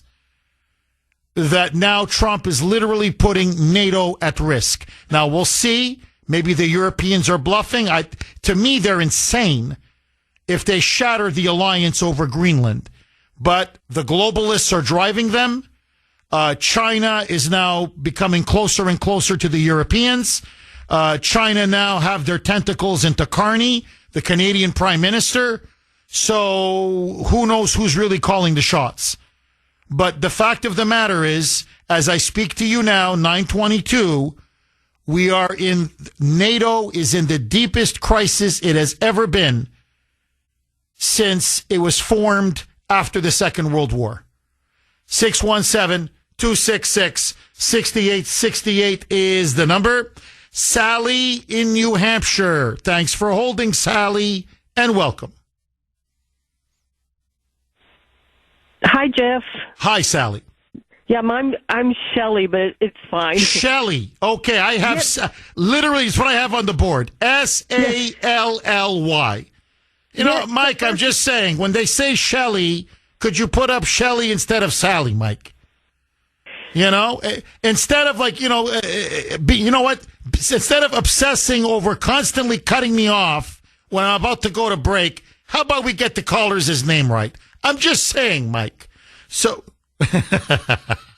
Mike says he could drop you. All right, Shelley, my apologies. Go ahead, Shelley. Oh, And by the way, I don't really care if I'm Shelley or Sally. I just want to make sure I wasn't butting in on Sally if my name No, is no, anyway, no. It's Mike. Mike likes to play mind games with me. There's no other Sally. It's Shelley. Okay, now Sandy's getting upset. She's saying, "Can we move on?" So it's like it's like Trump in Europe here in the booth. The Europeans, Sandy and Mike they're against me. And it's, who knows, it's bad relations all around. So go ahead, Shelley. Profoundly thank you and your team, Sandy and Mike, for your contributions to American freedom 5 days a week for all these years. Thank you so much. What you do is so important. Oh, thank you, Shelley. Some points to make. I'm kind of listening to everybody, so talking to sort of all main points being made by people. So first point, a possibly future isolationist Fortress America might not be able to defend itself adequately without allies and their territories hosting our worldwide bases. Yes, American defense depends on internal stability like, Minnesota, our borders, our debt, but it also depends on defending ourselves overseas. Catastrophic wars, history shows us, are often years in the making. In 1936, Hitler sent troops into the Rhineland to reoccupy it, a violation of the Versailles Treaty. And he also knew at that point that if he'd been confronted by France in Britain, he could not have done that reoccupation successfully. But he had read their tea leaves. He knew they wouldn't do anything, and they didn't. And we got World War II coming down the road a few years later. So catastrophic wars are often years in the making. We have to remember that. Since World War II, Europe has never lived up to its defense responsibilities. Clearly, they are hollowed out militarily, and everybody knows it. Remember just a few years ago when Trump went over to a NATO meeting and he demanded that they spend 2% of their GDP on their defense. And they laughed at him, smeared him, called him names, and put up that stupid Trump baby balloon up in the air. I think it was in the UK when they did that. And then a little bit later, they demand that we pay for Ukraine. Europeans must consider selling Greenland so that the U.S.'s ability to defend all Europe is bolstered. A possible solution to all of this, maybe we wait until the Russians and the Chinese are getting their tentacles into Greenland, as they're probably already doing now. In the meantime, with Shelley, can you do me a favor? You're making a very powerful case for why, A, we need Greenland. We are living in monumental, momentous, historic times. We are not living in ordinary times. There's no question. History is changing. The world is changing. The entire geopolitical landscape is shifting right beneath our feet. 9:33 on the great WRKO, Jeff Kuhner, Boston's bulldozer. I'm going to go right back to Shelley. Just before I do, a lot of you are making this point, and I just want to reiterate it because I think it's so spot on. What Trump, whether it's purpose or just an inadvertent consequence of his action now regarding Greenland, whether it's deliberate or not, I think this is now what's happening. He is smoking out which countries and which leaders are aligned with the New World Order, with the World Economic Forum, who are truly our real allies and friends, and who are our fake friends and allies. And in particular, what he's really now smoking out, again, whether it's deliberate or unintentional, it doesn't matter, is who is now aligning with communist China. Who's really now, in terms of, everybody wants the United States to protect them and trade with them so they can keep taking advantage of us. But when push comes to shove, when the rubber hits the road, are they allied with us or are they allied with communist China, the Chi-Coms? And I think it's becoming very obvious now. under Justin Trudeau and Mark Carney, the current prime minister, Canada is not our friend and not our ally. They're in bed, in financial bed, and increasingly political bed with China. France, Macron, to me, has now shown me his true colors. Keir Starmer, that woke leftist running Britain into the ground, has clearly shown us the United Kingdom under this leadership is not our friend and not our ally. Denmark and all these Scandinavian countries, all of these left-wing governments have now shown, again, when we need something for us after, I want to play I could play the Scott Besson cut again. I want you to think about the amount of money that we have squandered protecting Europe. Remember, since 1980, the United States, has spent 22 trillion with a T dollars more on military and defense than Canada and all the European nations combined. Now, what did we get out of this? This wasn't protecting us. We have one of the largest nuclear arsenals and militaries in the world. We can defend ourselves. Well, you think we need Denmark or Canada to defend us? Or Germany or France or even the United Kingdom? I mean, they're nice allies when we go to war. But let's be honest, we don't need the United Kingdom to win our wars. My point being, it didn't benefit us. It predominantly, overwhelmingly benefited them. There's no debate. There's no question. And now, when we say, we need Greenland, I'm sorry, it's the way the world is. We need Greenland. Suddenly now, they're going to take this all the way to the mat? They're willing to destroy NATO? They're willing to launch a massive trade war? They're willing to rupture relationships with us over freaking Greenland? Which, by the way, will strengthen us so we can protect them. Because they keep telling us, all of them, we fear China. We fear Russia in particular. Putin. He's Hitler. But now you can live without us. Now you're willing to literally blow up the NATO alliance. So either you've been lying to us about the Russians and playing us for fools, just wanting us to spend more money to protect you, but you don't really need our protection, or you guys are being controlled by China and controlled by the globalists and the World Economic Forum, and you guys are now saying we stand with the New World Order against the United States. Now, that's fine. You guys want to make your bed, that's fine. But don't tell me we're friends and allies, because friends and allies don't do this. Now, I just want to say one other thing before I go back to Shelley. George Washington, a founder of our country, our nation, famously said, quote, "Alliances are temporary because times change." Meaning circumstances change. That's why you never, ever get involved in what George Washington said, never get involved in a permanent entanglement, meaning a permanent alliance. Because times change. Countries change, governments change, interests change, values change.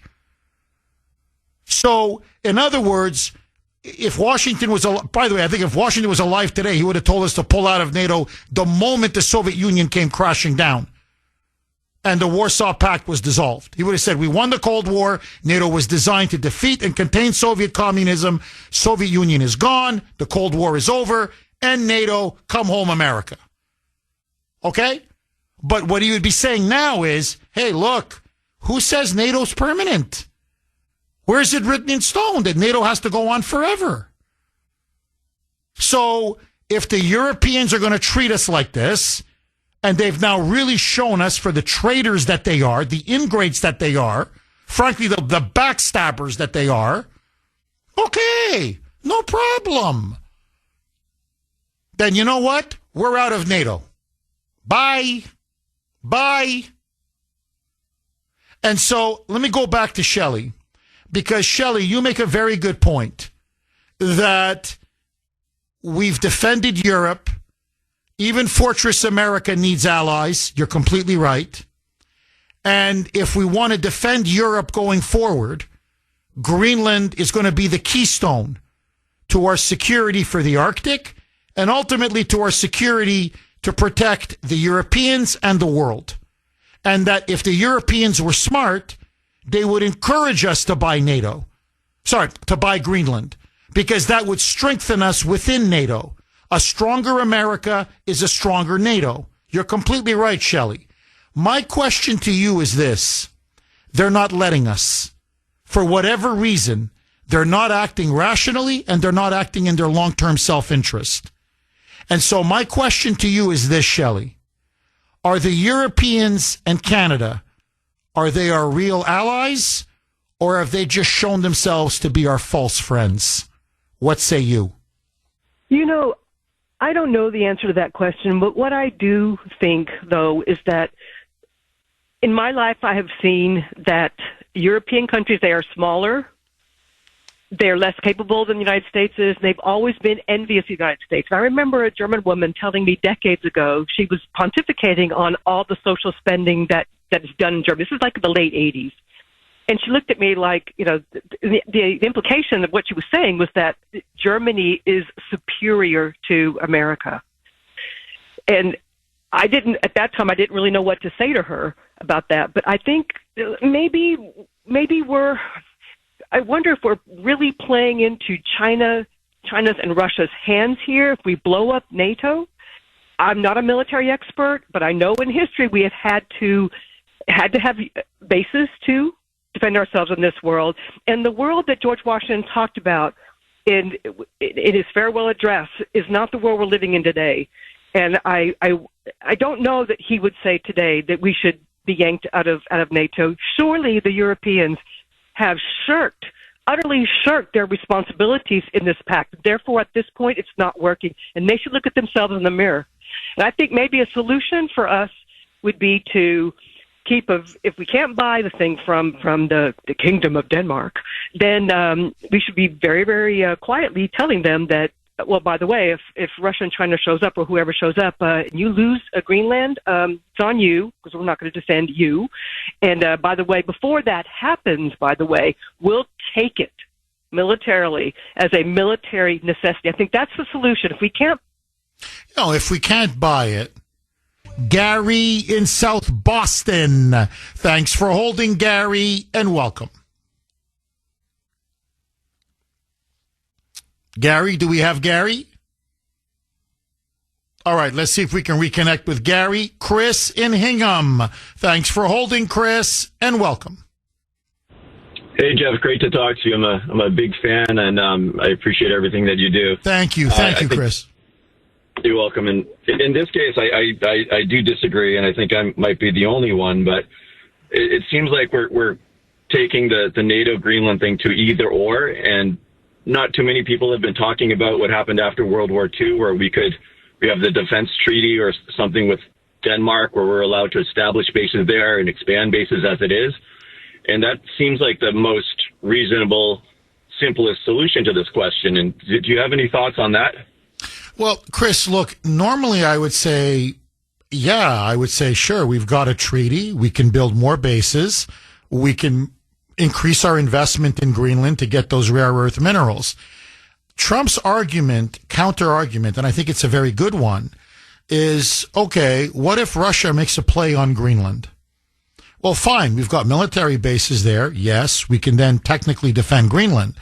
But before we do anything, we have to ask the Greenlandic Parliament, will they allow us to defend them?